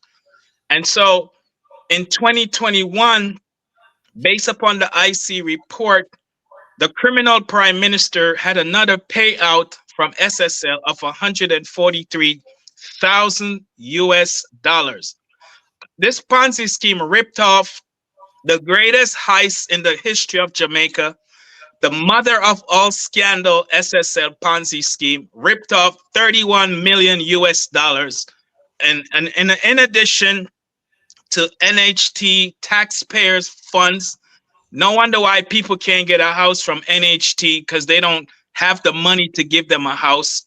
He come with this new housing development criminal Panzi scheme to say you have to have a land to get a house, knowing that he took the NHT money that people paid into to get a house when they were ready. And so, knowing all along that he had defrauded people, he implemented this Panzi scheme, new housing development program in 2018. So he had a payout of $143,000. This is the third payout we know he received. Now, when we get our hands on the Kroll report, we will be able to see how many other payout this criminal prime minister has. But I just want to say to the prime minister that you should resign immediately. If you were in a first world country, you would have been indicted and you would have been prosecuted for fraudulent behaviors as a leader of a country. Pay back grandma or $60 million. Even if both not get back in money, pay back grandma. Grandma almost had a nervous breakdown. Read her report that she said when she found out, she went to SSL building on Hope Road 5 different occasions to see if she can get back her money or any type of payout. And not to this day, she has not gotten back a single dime. The prime minister should be ashamed of himself. He's a criminal. He's the most dishonorable prime minister in the history of Jamaica. And on top of that, when the Kroll report, the FSC has the Kroll report, the DPP has the Kroll report. The DPP is between a rock and a hard place because she cannot prosecute Jeannette Panton alone based upon what we know. She's going to have to prosecute all the players. We know she's politically aligned and she's corrupt. She's the epitome of corruption, that she is the guardrail against prosecution for criminals in the government, her friends, and in the Jamaica Labour Party. We are watching you where you're the most scrutinized person in Jamaica right now, along with the criminal prime minister from international. You know, we're watching you and we have people watching you. You have to prosecute all of the players that the Kroll report recommended that you should prosecute. You cannot prosecute Jeannette Panton alone. Jeannette Panton, in her statement, written statement of confession, stated that she was only responsible for taking 20% of $4.1 million US. So if you think you can prosecute Jeannette Panton alone and show the case, you're going to go to prison, Miss Madam DPP, because this case is bigger than Jamaica. It's bigger than you. And when the United States government get involved, they're going to realize everything Kroll already investigated, which I know they already have the Kroll report, because what you don't know, after 9/11, the United States implemented or Congress passed the Patriot Act. And the Patriot Act allowed the United States government to collaborate with other foreign intelligence agencies all over the world. So I am pretty sure, 100% sure, that the feds already have the Kroll report. So if you think you can prosecute Jeannette Panton alone and let you cross-curate and the criminal prime minister and all the other rest of player Nigel Clark off the hook, you are going to go to prison when your term ends in September this year. Over to you, Sir Byron.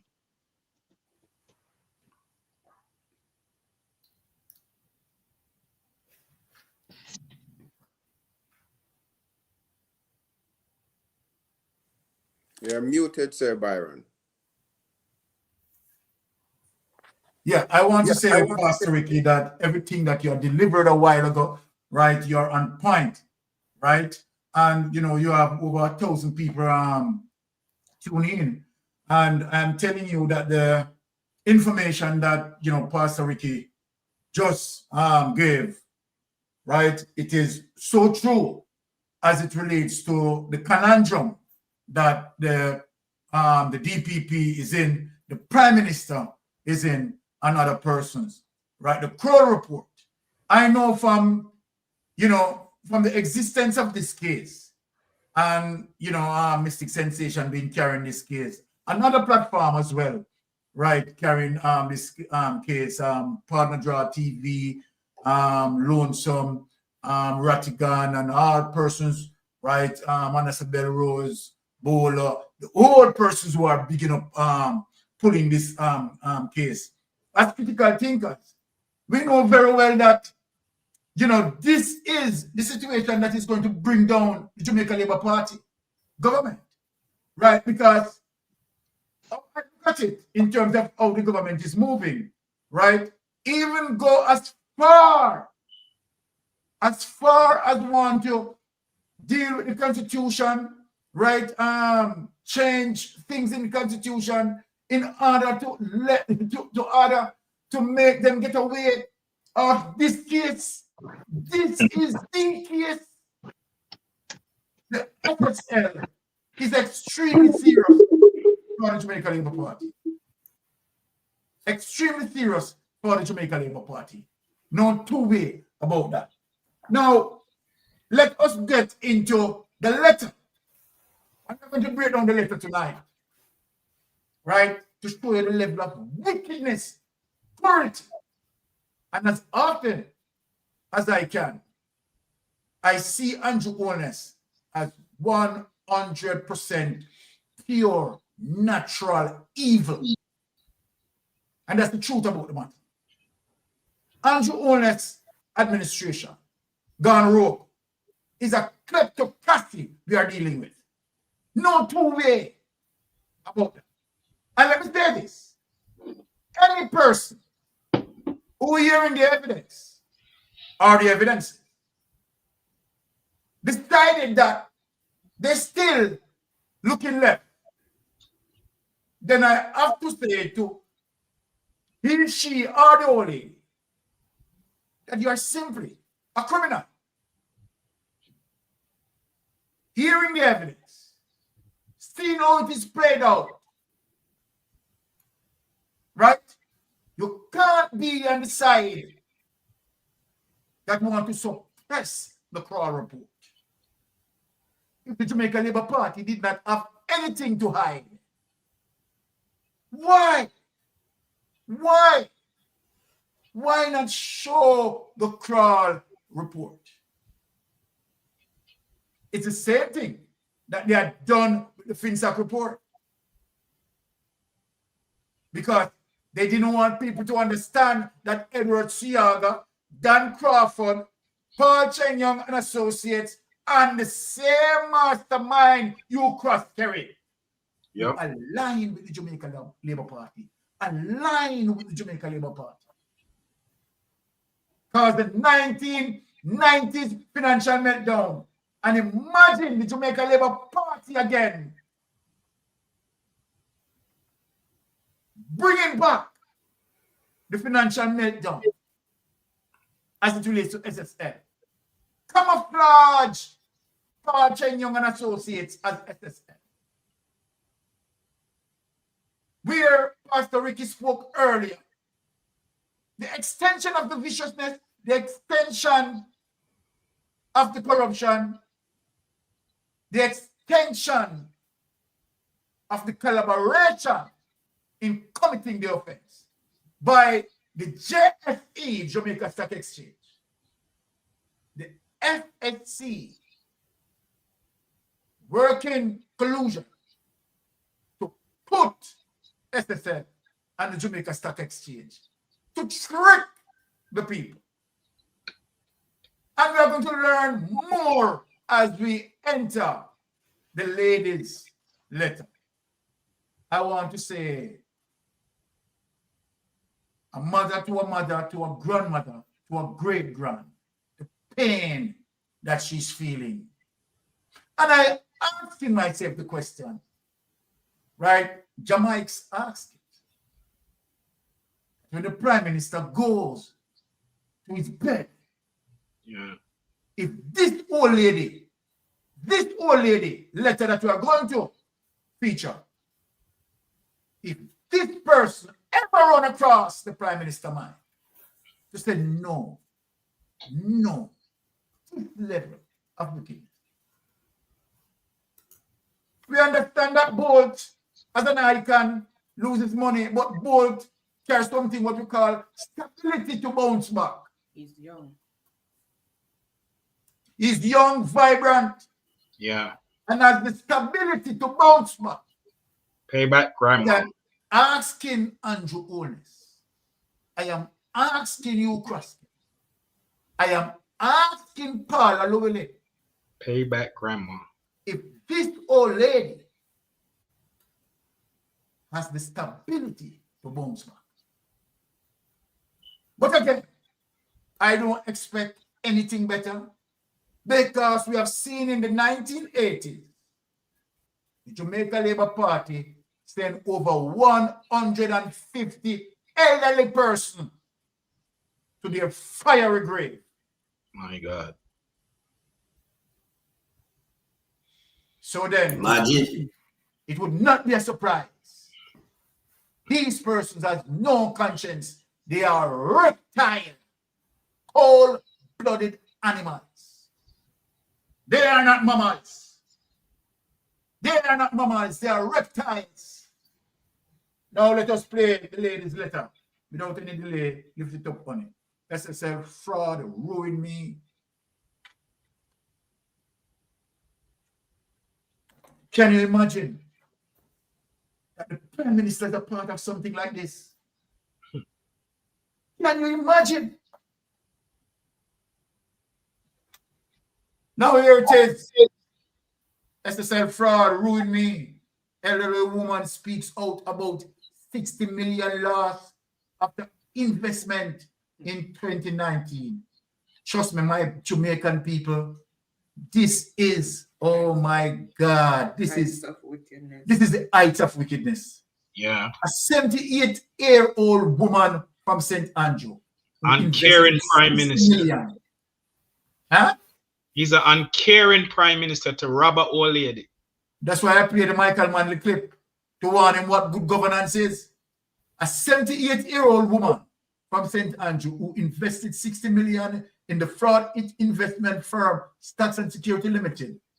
In 2019, a sum which she said investigators later told her was never actually invested, says she has been left financially ruined.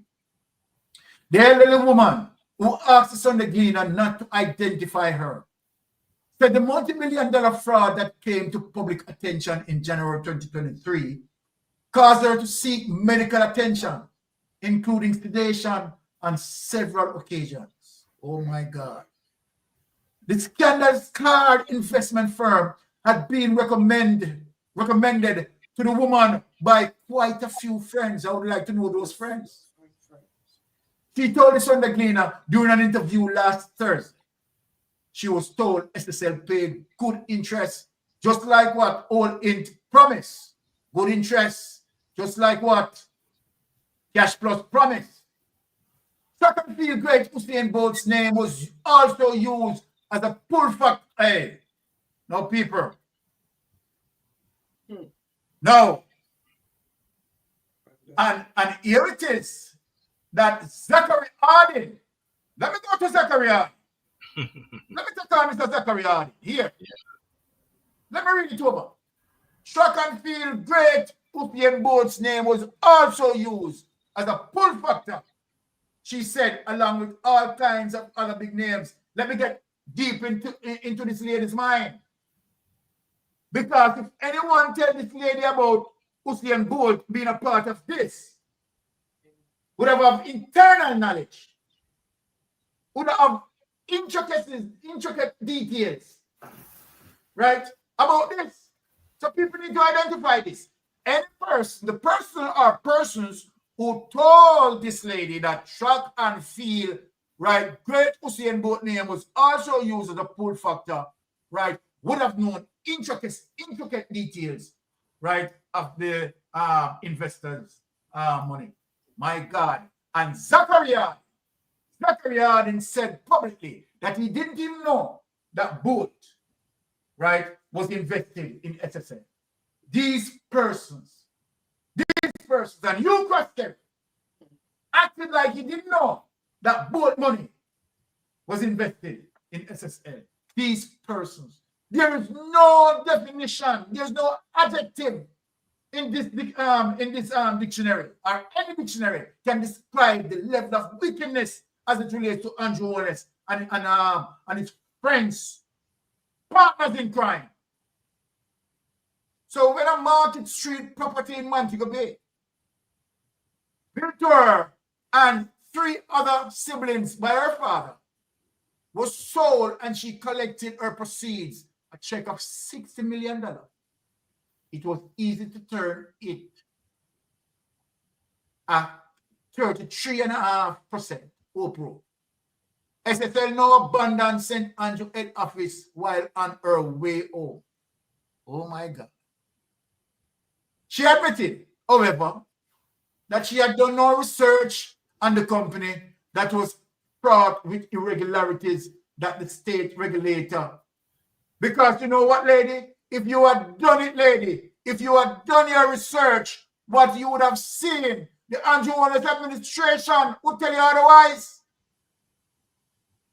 Because the Andrew Wallace administration knew very well that the People's National Party had stopped SSL.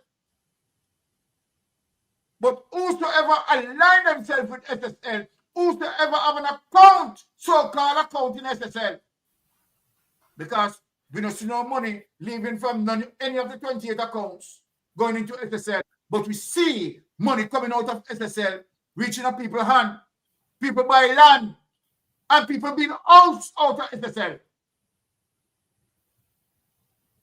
Can't stay line and cannot dispute this fact. We have seen land being purchased out of SSL.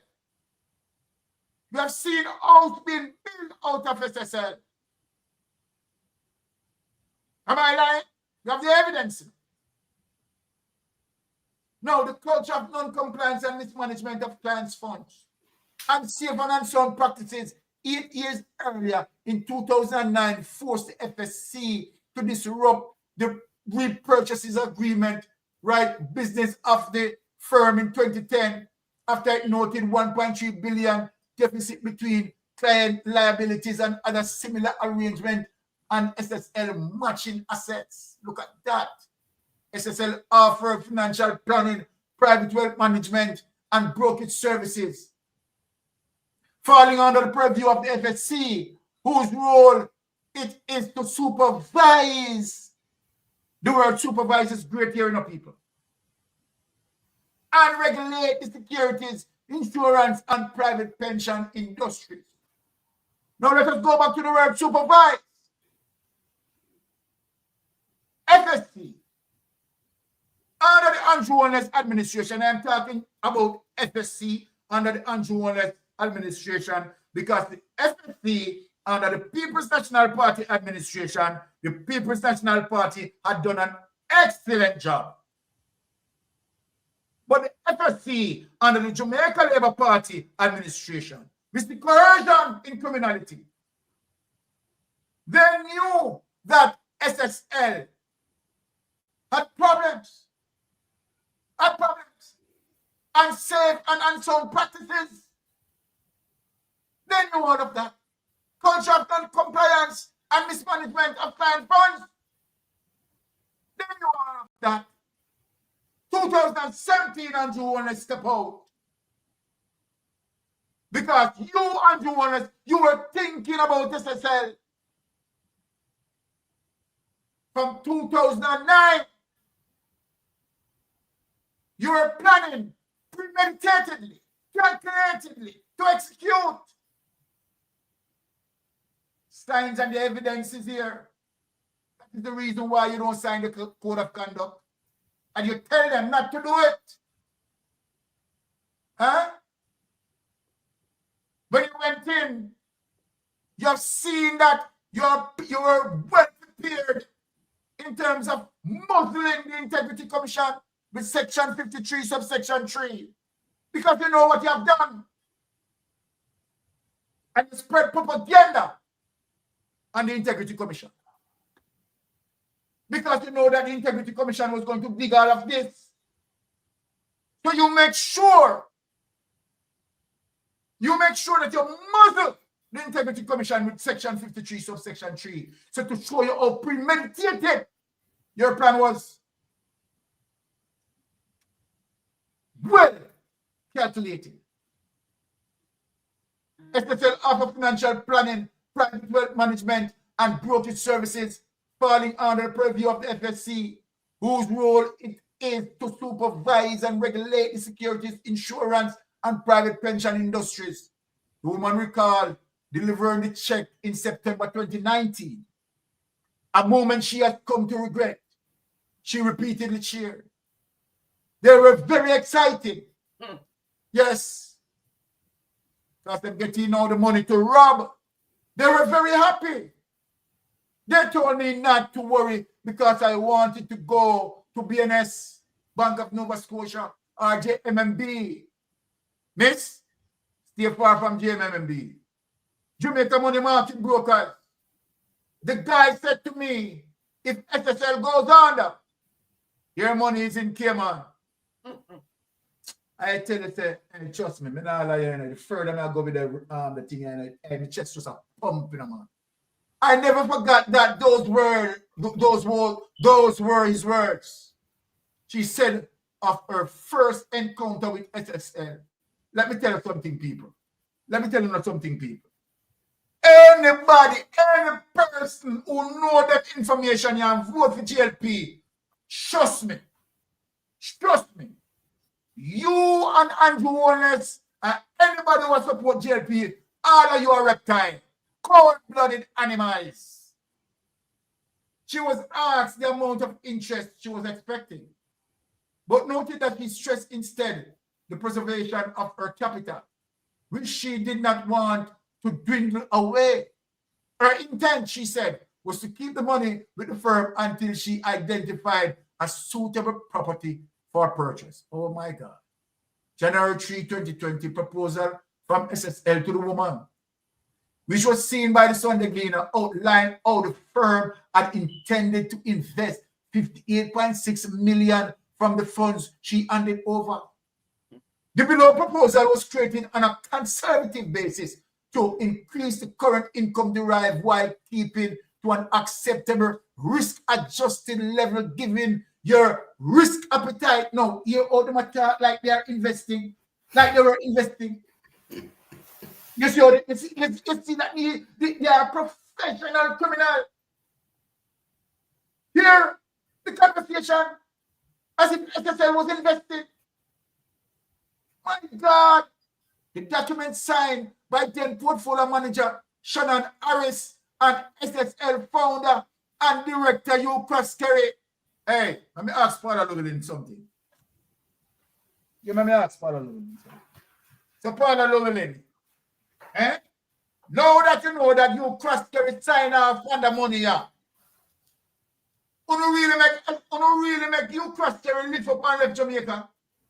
Hey, let me tell you something. They left no wickedness here. Trust me. Now watch this guy. See there now. See the evidence there. Unbelievable. Shannon Harris and SSL founder and director Hugh Croskerry. It said the $58,697,150.56 would be spread across its group of companies. You know, listen to them group of companies here now. People might not stay away from them. Predominantly in US dollar income solutions and Jamaica dollar equities. Further, it stated that capital preservation, liquidity, and high income were the key income objective on a wicked and lie. 33.5%. Like you know a trade. Like you know a trade. We're literally a thief. A total of $5 million would be invested in SSL Jamaica brokerage when they start broke up the woman money now. Broken down, $2 million would purchase stocks in the National Commercial Bank on the top one tell lie. I don't like this no go on. $2 million in Wisinko. Boy, me tell you, say, trust me, them, hey, me say them figure a prison. Them figure a prison. And $1 million set aside for specific upcoming IPOs.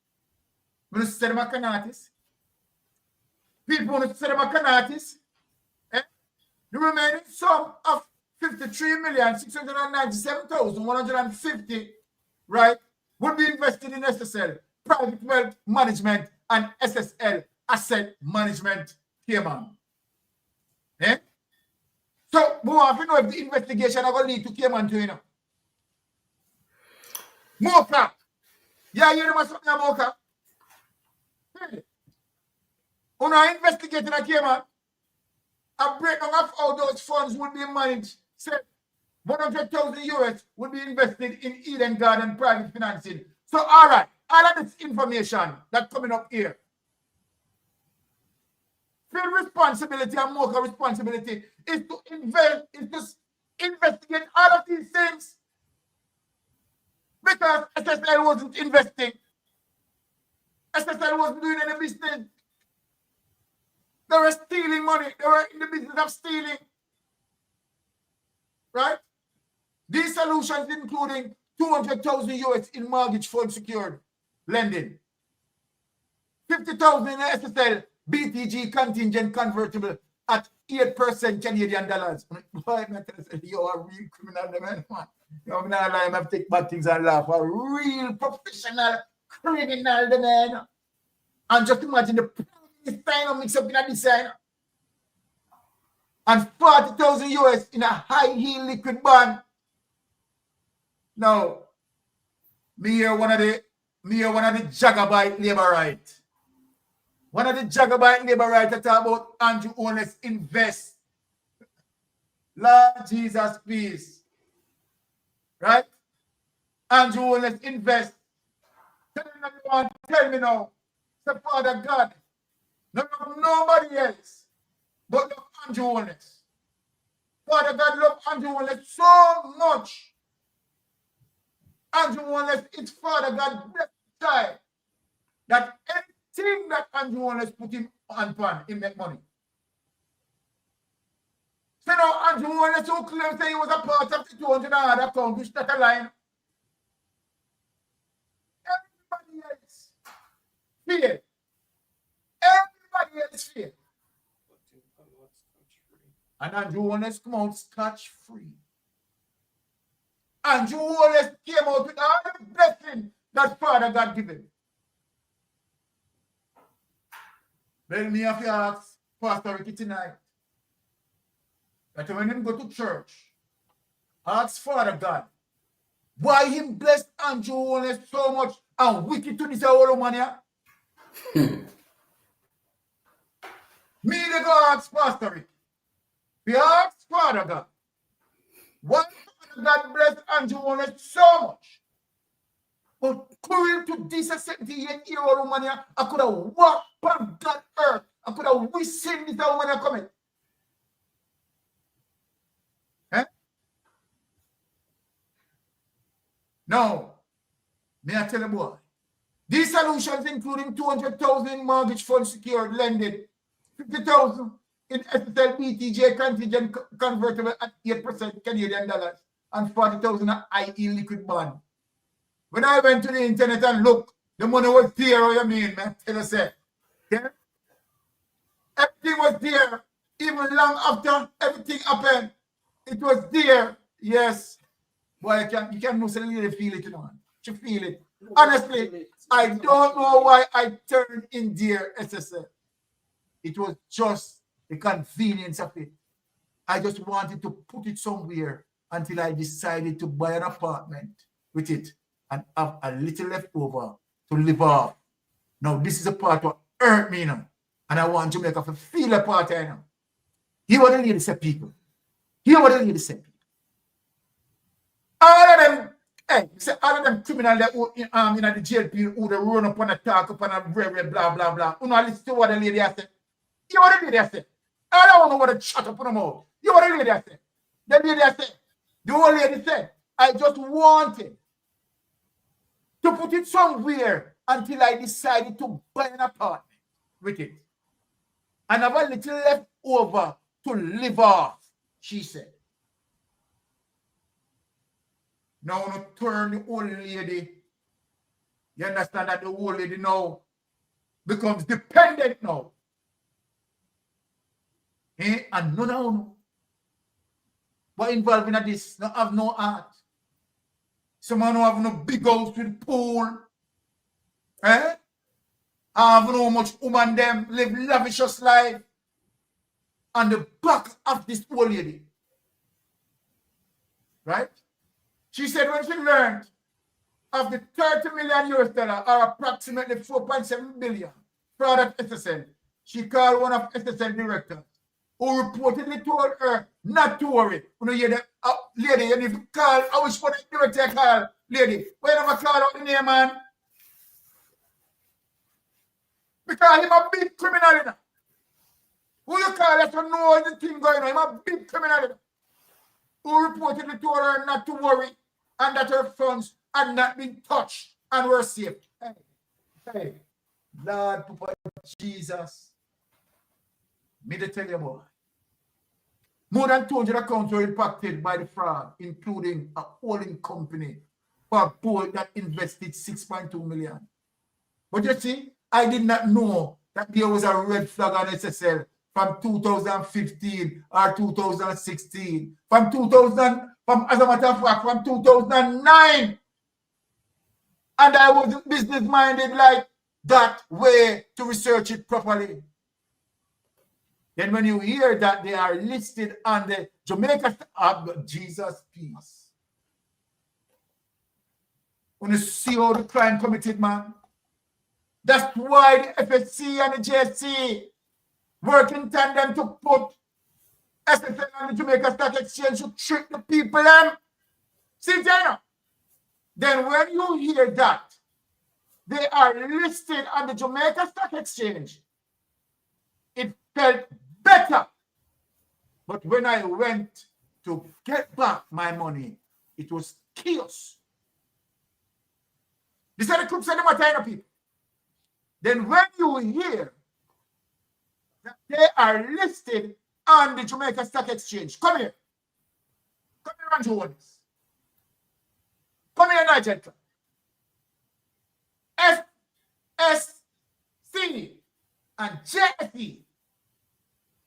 You work hard to put SSL on the Jamaica Stock Exchange as a reverse takeover, using C2W as a shell. Take it away. Let me talk to the people. Ratigan. A solid confirmation by this lady. That when she heard that SSL was on the Jamaica Stock Exchange, it give her a level of, comfort. So, Brother Ratigan, to know that FSC and the JSE work in tandem to put SSL on the Jamaica Stock Exchange through what you call a reverse takeover using C2W. Can I tell you what is a reverse takeover, Andrew? A reverse takeover is normally when, a public sector company, right, is taking over a limited company, right? But in this instance, right, the reverse takeover simply means a limited company is taking over a public company. Well, and the Jamaica Stock Exchange and the Financial Service Commission work in tandem, knowing that SSL has all those breaches and put SSL on the Jamaica Stock Exchange. What say you, Ratigan, on this matter? This is crazy. Again, not much I can add because, you lay it out in plain and simple terms. Easy to follow steps. A baby could have sit down here and understand everything that you've said. The stock exchange appears to be complicit in all of this because you can't just let any and everybody come by a stock exchange. That's not how it works. There's a due diligence aspect to it. So the idea that the stock exchange will allow this to come on and FSC just sit down there and it's a regulatory body. So you have to ask yourself, okay, what's the extent of the regulation in terms of imposing consequences on recalcitrants, people who not comply with the rules? What is the extent of their jurisdiction and their ability to impose penalty? And if they can't do it, why didn't they go to MOCA? Why didn't they go to FID? Yeah, why didn't they go somewhere? This is crazy. But here's the thing. I don't want to forget something, you know. And I see we're kind of putting that upon the back burner. I don't want to ever forget, say, we have an illicit 6 or 8 or 9 or whatever out there. Nobody not talk about that.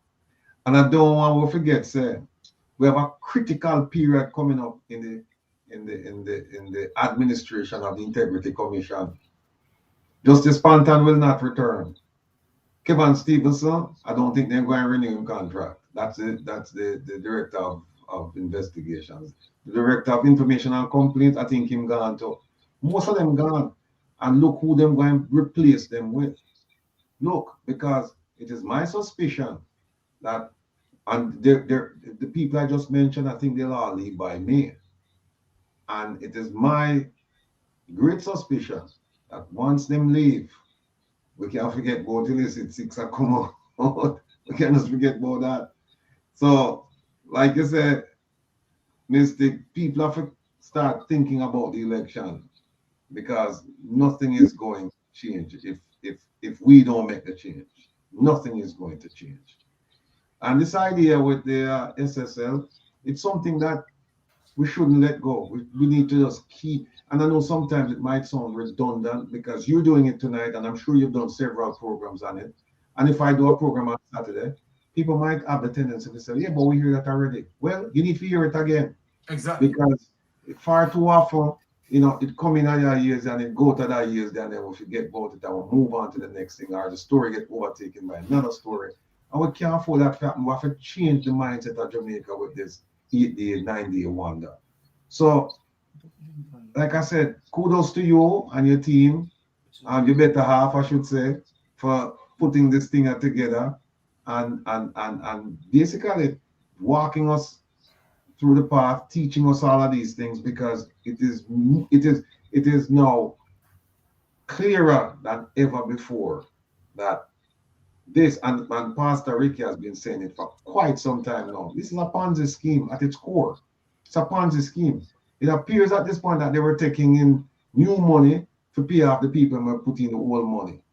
And you know Panzi schemes work. At some point, they might go broke down because new money will stop coming in. And they have to go pay off the people. And that's when the whole thing crumbled. And then we don't hear anything about this gentleman Cross Korea and his crew. In fact, I think they're traveling freely when they should be in a similar position like Miss Jean Panton, because one person can't cause all of that damage there. She never have the authority to do all this, for really bring the organization to its knees. But actually, it's more than its knees right now. So, we only have one message, you know. One message. Icon, you need to call me. You need to call me. If you want back your money and you want some of them people to go to prison, you need to call me. We talked to some team members this morning, and the team firm, strong, ready to go. We just need to hear from you, and me I tell you, we have some bloodhounds on the team, and them sniff out things, and them already sniff out things. Well, you need to call me for me tell you where them find out already about you and others. So that's all I can say. Just call me if you want back your money and you want people back to prison. If you don't want none of that, then fine. But by the way, we have 200 accounts, right? I don't know how many people want them 200 accounts there or more. When you can't call me to, you know, and not just the icon alone, because when you lose money, like this lady here, she lose money. She lose actually her life savings, which was an inheritance. And now I think our children might take care and she have to work part-time. When she should have kick back on her rocking chair and just enjoy the rest of her days. Now she have to go look at job and have to depend on her children them to take care of her. And I'm sure children have to take care of things that we never plan to even do this, although you know you have to do this kind of old lady, but this wasn't in the plan. So Mom, give me a call. If they kind of want to call me, that's fine. You call me or you tell, if you don't want to call me, tell somebody who lose money where you know to call me. We're ready to go. All right. Pastor Ricky, let us start with you on this round. Vex, because for the first time I feel disappointed in the country I was born and grew. And you know, I root for Jamaica and cheer for. We travel to Jamaica so often. Me send remittance like crazy. I top up phone. When me down there, I pay bills to people. I do all kind of things to people. Me get out church, watch machine even talk about money for them building fund. And you know, you want to see Jamaica rise above everything, a shining light, a beacon of hope, a ray of light, you know. But when you have a criminal government, the Jamaica Labour Party is a magnet for criminals. And when you have a government that steals from an old lady, a grandmother, everybody hashtag give back grandma her money, man. And I mean, this is beyond the pale. And you know, when you think of it, this Panzi scheme is not the first scheme ever happening. It's been going on for so long. And so you need a new government to put an end to this criminal behavior. You need a new government who's going to change banking laws. The FSC chairman or president at the time should be indicted. The Jamaica Stock Exchange chairperson or president should be indicted. May I tell you, you know, it's if I fire them people are there, the one of them they are prison, no doubt about it. This could never happen in America. Never. This could never happen in Canada or England or any first world country. This would never happen without people getting prosecuted. Even if it happened, they would have gone straight to prison. And when you have a criminal prime minister who's walking around think he's above the law, knowing what he's been involved in from 2007 when he was in charge of the education ministry, nepotism and cronyism to Robert Gavin, giving contracts to his friends, passing through Robert Gavin, coming back to him so he can help build, you know, his fortune. I prisoned him with that a long time ago. The DCP, the Director of Corruption Prosecutor, dropped the ball. It's a web of them, you know, that collaborate in all these criminality. Because if she never dropped the ball upon him, and if she didn't ensure him get prosecuted, I mean, the DPP, I don't know how she's sleeping at nights. Maybe she's drinking to go to bed or something. But she's between a rock and a hard place right now. I would not let this go. Because you Krosky need to be indicted. And even though they are Canada and Jamaica does not have a extradition treaty with Canada, the United States does. And all of them who think them safe in Canada, the US can extradite them from Canada to the US and try them in a federal court and before a federal judge. Them run out to the microphones and them speak all kind of propaganda and misinformation, disinformation, which is an insult to the population in Jamaica, the people. Because them think the people are not educated and the people don't smart. And then him come out and use some words where him don't even know the meaning of. Him just want it to sound good to him. To deceive the people. But the time has come. Enough is enough. Everybody on to your game now. And you're going to go to prison. You're going to be the first prime minister in the history of Jamaica to go to prison. Enough is enough. You rob enough. You thief enough. And it's time for you to be accountable. Prime Minister me's a Michael Manley Heights. I met Michael Manley at 9 years old. Shook his hand. I lived in his constituents. And walked with him from my city to the next city. And became a comrade since 9 years of age. And the clip he played with Prime Minister Michael Manley, he addressed 4 of the Nolan principles. He talks about accountability. He talks about honesty. He talks about humility. He talked about transparency. What the characteristics and the attributes of a true leader. This criminal that we have in Jamaica House is not a leader. He cannot even correct those in his party that behave unseemly and out of character. A true leader should be above reproach. Him name not supposed to call up in them criminality. And not just to them name a caller from 2007. Him name a call in a criminality. He should be above reproach. He's unfit to be prime minister. He should resign immediately with effect. He's a disgrace, and him have the nerves to go and carry come against decent world Caribbean leader. Can't talk about busting organized crime when he run transnational organized criminality and organized crime in Jamaica. Him corrupt the everything. Everybody come around him corrupt. The new commissioner of police is corrupt. Them are run down youths in the streets and unalive them and say them a shootout. When you have criminals in the government leading by the prime minister who should be in prison, them priorities out of order. And I pray when the new sheriff, Comrade Leader Mark Golden, come to town, him say him going to have a commission to look into this SSL theft, the greatest heist in the history of Jamaica, the mother of all scandal, SSL in Jamaica. He's going to form a commission and he might get to the bottom of it. And I'm praying that he will ensure, if the U.S. not come for the one of them, that he will ensure for invite the FBI. Don't use Kroll again. Get the FBI into Jamaica. Because Comrade Leader, may I tell you, once the FBI come in Jamaica, them will leave no stone untouched. Them are going to go out in St. Lucia. Them are going to dig up Admat. Most of the prime minister criminality is buried in Admat, where him liquidate in 2021. Admat is the genesis of his criminality. All them land and property went by to Admat, and that's the burial of his criminality, financial crimes there. Movex, because you're gonna rob a grandmother.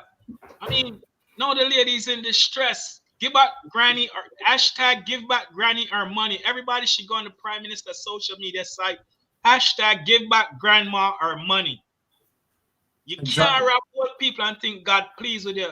I hear Sir Byron say, if God favor the Prime Minister over old lady. No!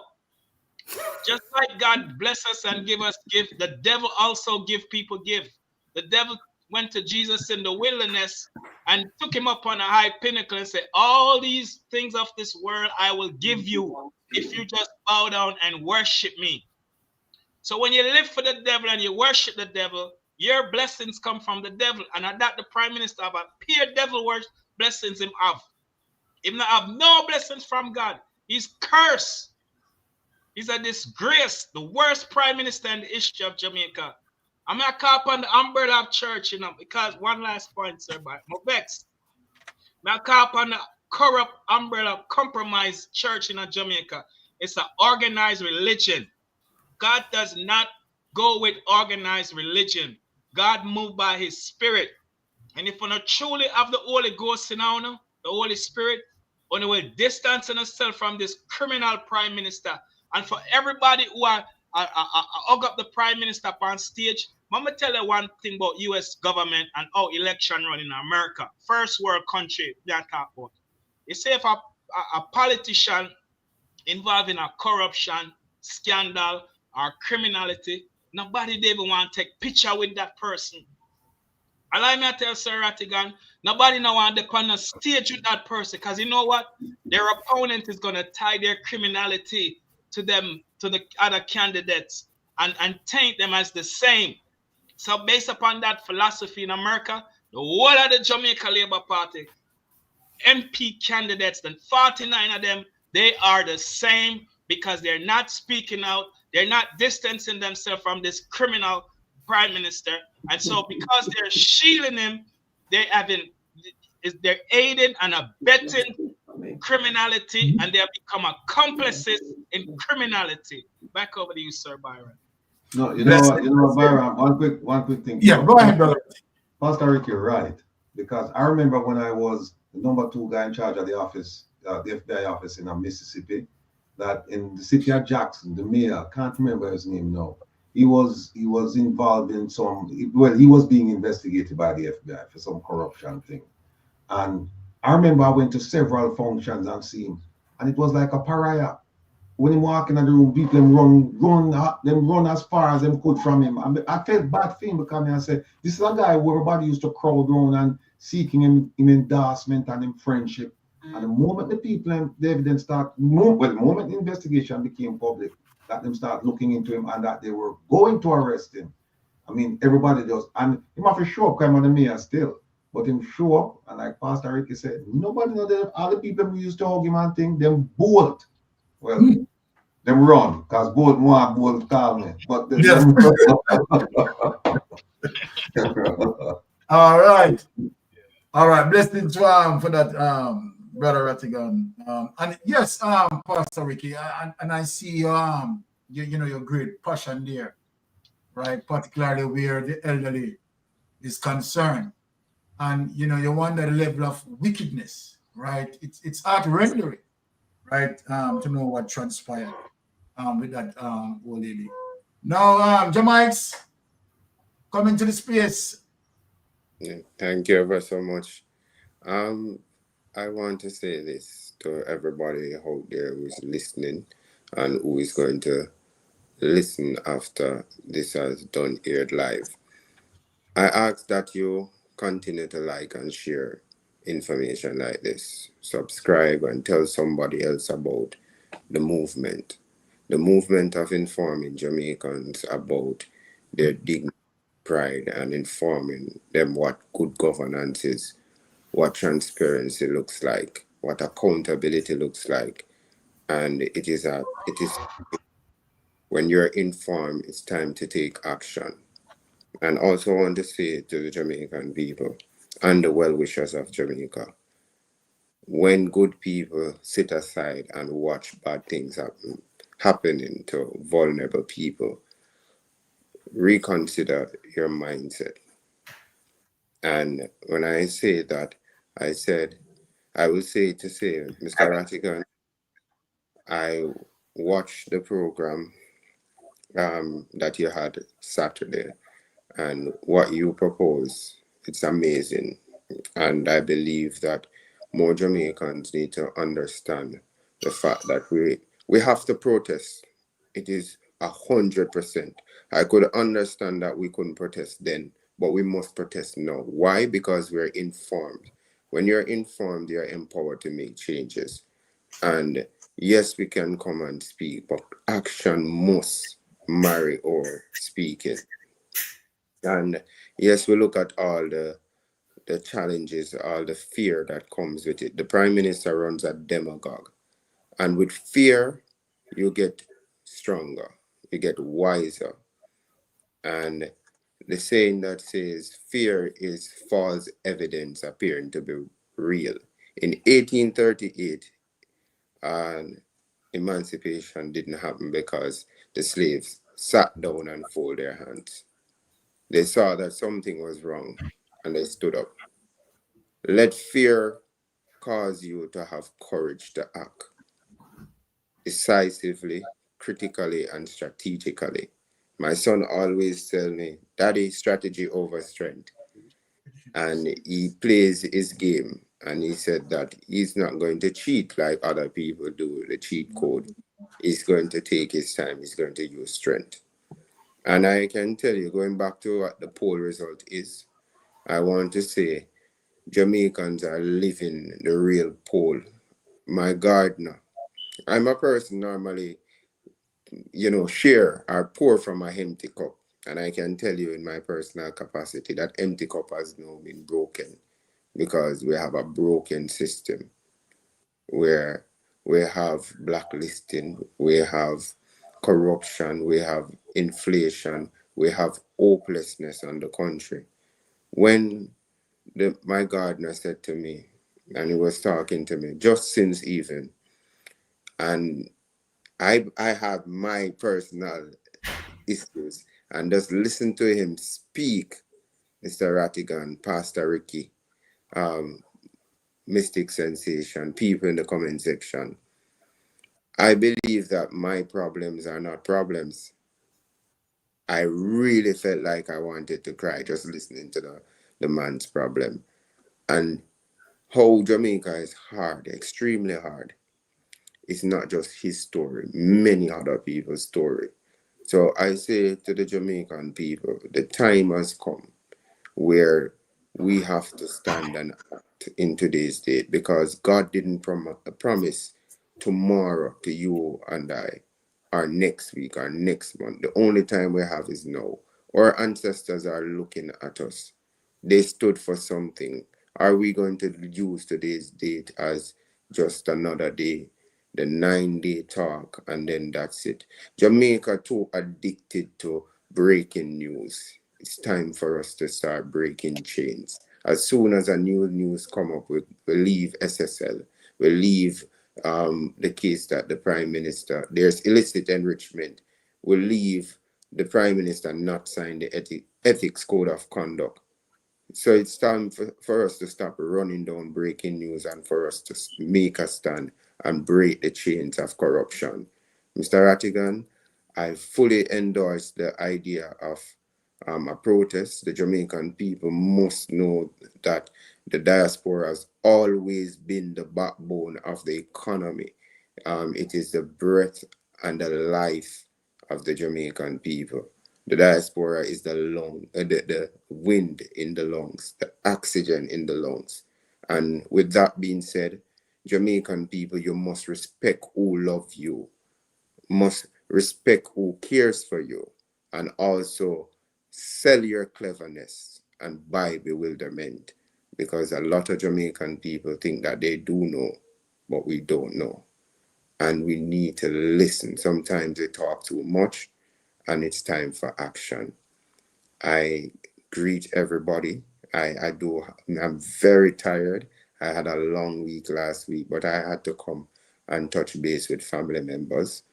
And I say that Jamaica is changing right in front of our eyes. I put on my suit tonight, Mr. Rattigan, Mystic Sensation, Melting Pot, and Pastor Ricky. I am ready for the job. Jamaica need a change now, not tomorrow. People are suffering here, and it is the truth. It's not a make-up thing. The Prime Minister is a liar, and we need to move away from that. Jamaica cannot progress with a corrupt leader and a corrupt government. Thank you, everybody, and I look forward to more conversation, but most of all, I look forward for the day that we stand together and create history, a change for our nation.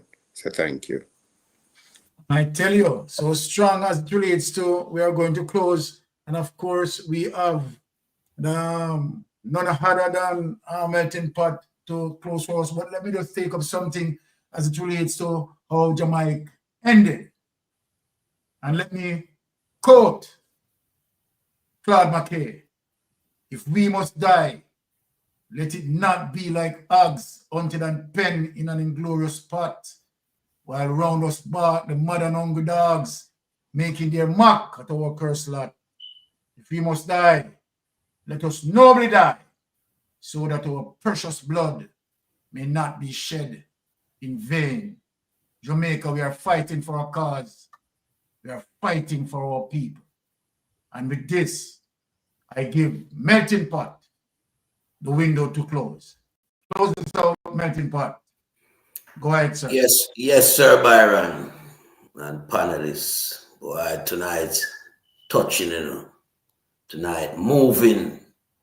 Tonight has so much substance within the presentation that my body just went into a frenzy of goosebumps.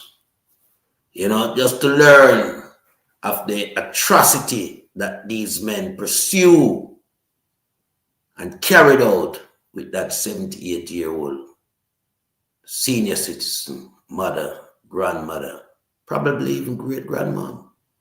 Yes. It's disgusting despicable and has no place in a society that prides itself on Christianity. And Jamaica is one such society. But just let us just look at, all the variances as it relates to good governance. And as Pastor Ricky eloquently said, this could never happen in a first world. Because I want to use a particular example of why Pastor Ricky is 100% correct. Just look at Allen Stanford. He was an investor, banker.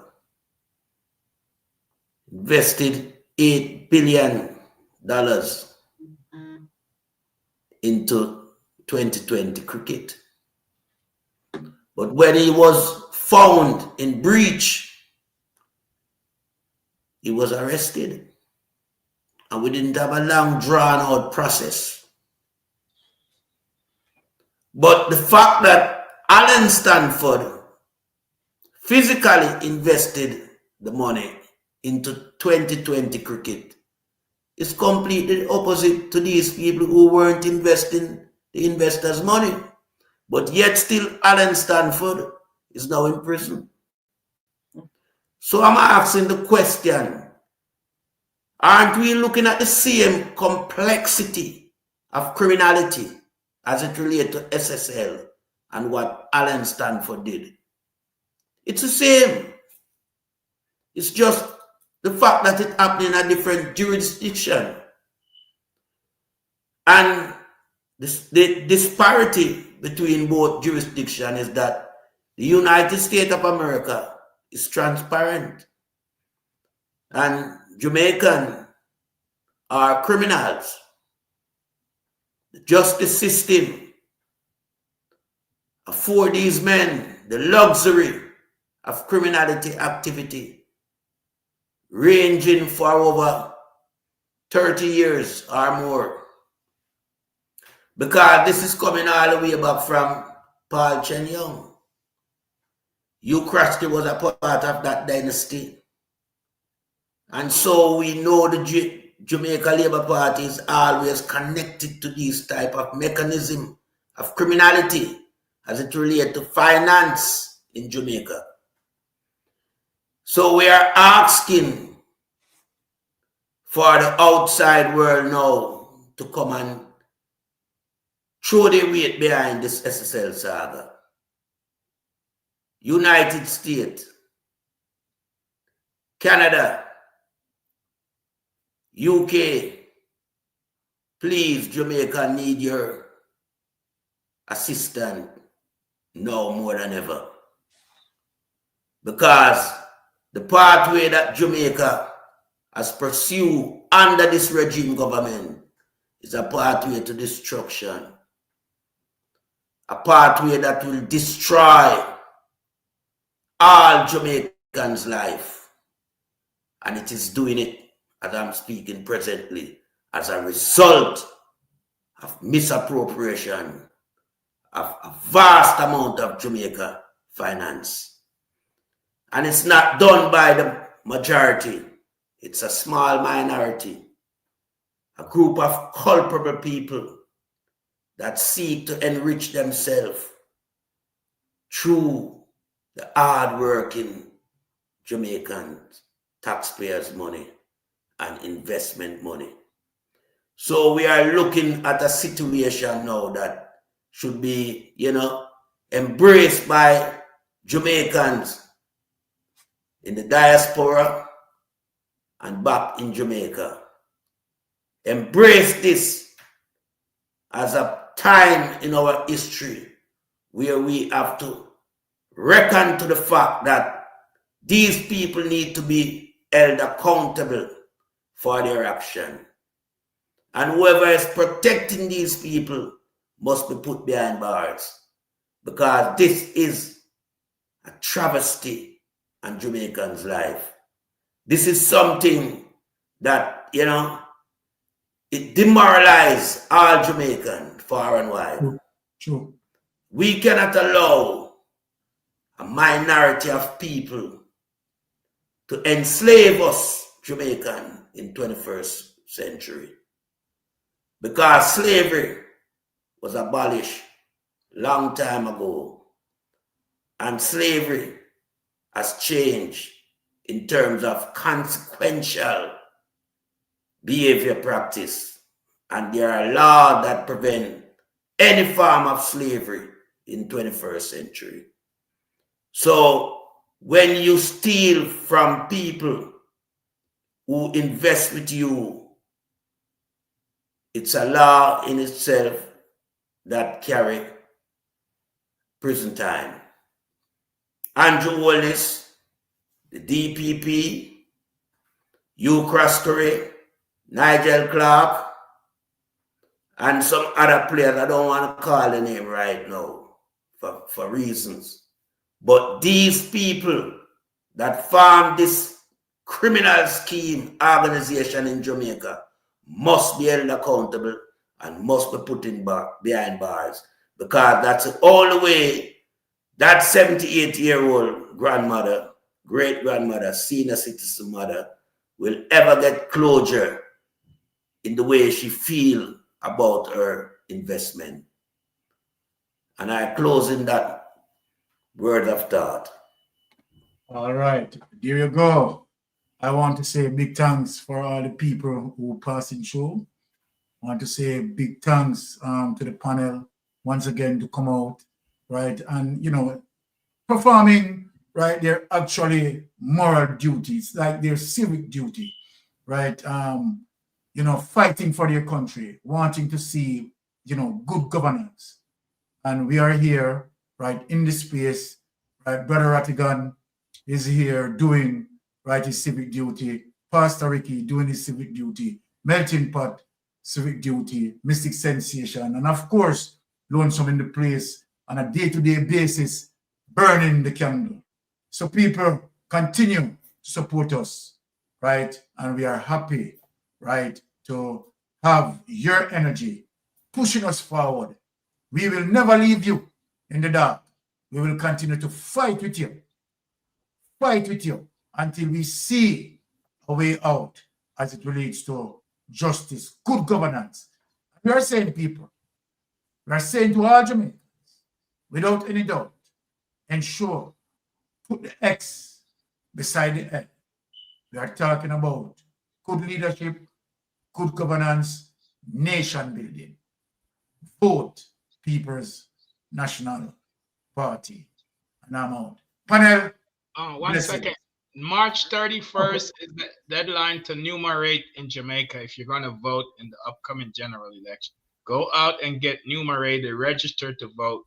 Thank you, Sir Byron. All right. Brother Rattigan. You're muted. You're muted, Mr. Rattigan.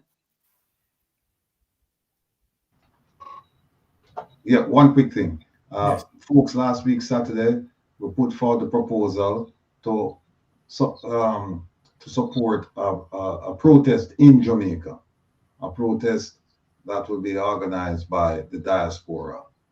We have people on the ground right now, and they're giving us information regarding transportation, location, all the fees associated with it, food, security, and some other expenses. We're floating the idea. We're not planning it right now. We're just throwing it out to the diaspora and people in Jamaica saying, if you would like to see a protest, a unity of voices and thoughts against what's going on in Jamaica regarding bad governance, then join us. Because, and the issues that we're looking at issues that affect all Jamaicans, no matter whether you come from, what party, what area, what social strata you come from, like beach access. Those are the issues that we're going to raise, some of those issues. So this Saturday, I'm going to talk about it tomorrow on my program. This Saturday, we're going to throw it out again, and if people are interested, then them start making them contributions. If you're not interested and we can't do it, then that's fine, no problem. But it's just an idea that we throw out, and the people that we're talking to in Jamaica, they feel that the time has arrived for something like this. They're looking forward to joining hands with their brothers and sisters overseas to say to the government of Jamaica, you have failed us. It's time for you to go. and because it's too late now to change anything.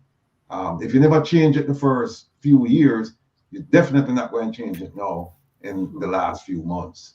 So we're going out there to talk about these things. And again, on Saturday, people join us. Let us know how you feel about it. If it's something that you're willing to support, then fine, we'll move forward. If you don't support it, then that's okay. Let it be. Thank you.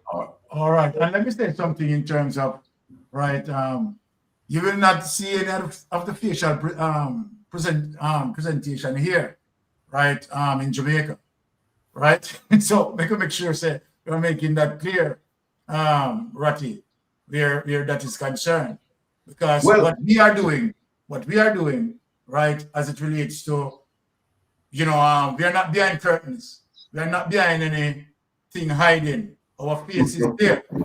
And we know that we have political fanatics, right, in Jamaica. So we are saying that if the situation is to galvanize Jamaican in Jamaica, right, to do that with the support of us in the diaspora, well, it's good to go. However, if it's a situation in terms of having any one of us, right, underground, right, that is something that I'm not going to recommend. Honestly, that is my thing. Right. No, I understand. There's a security. There's a security issue.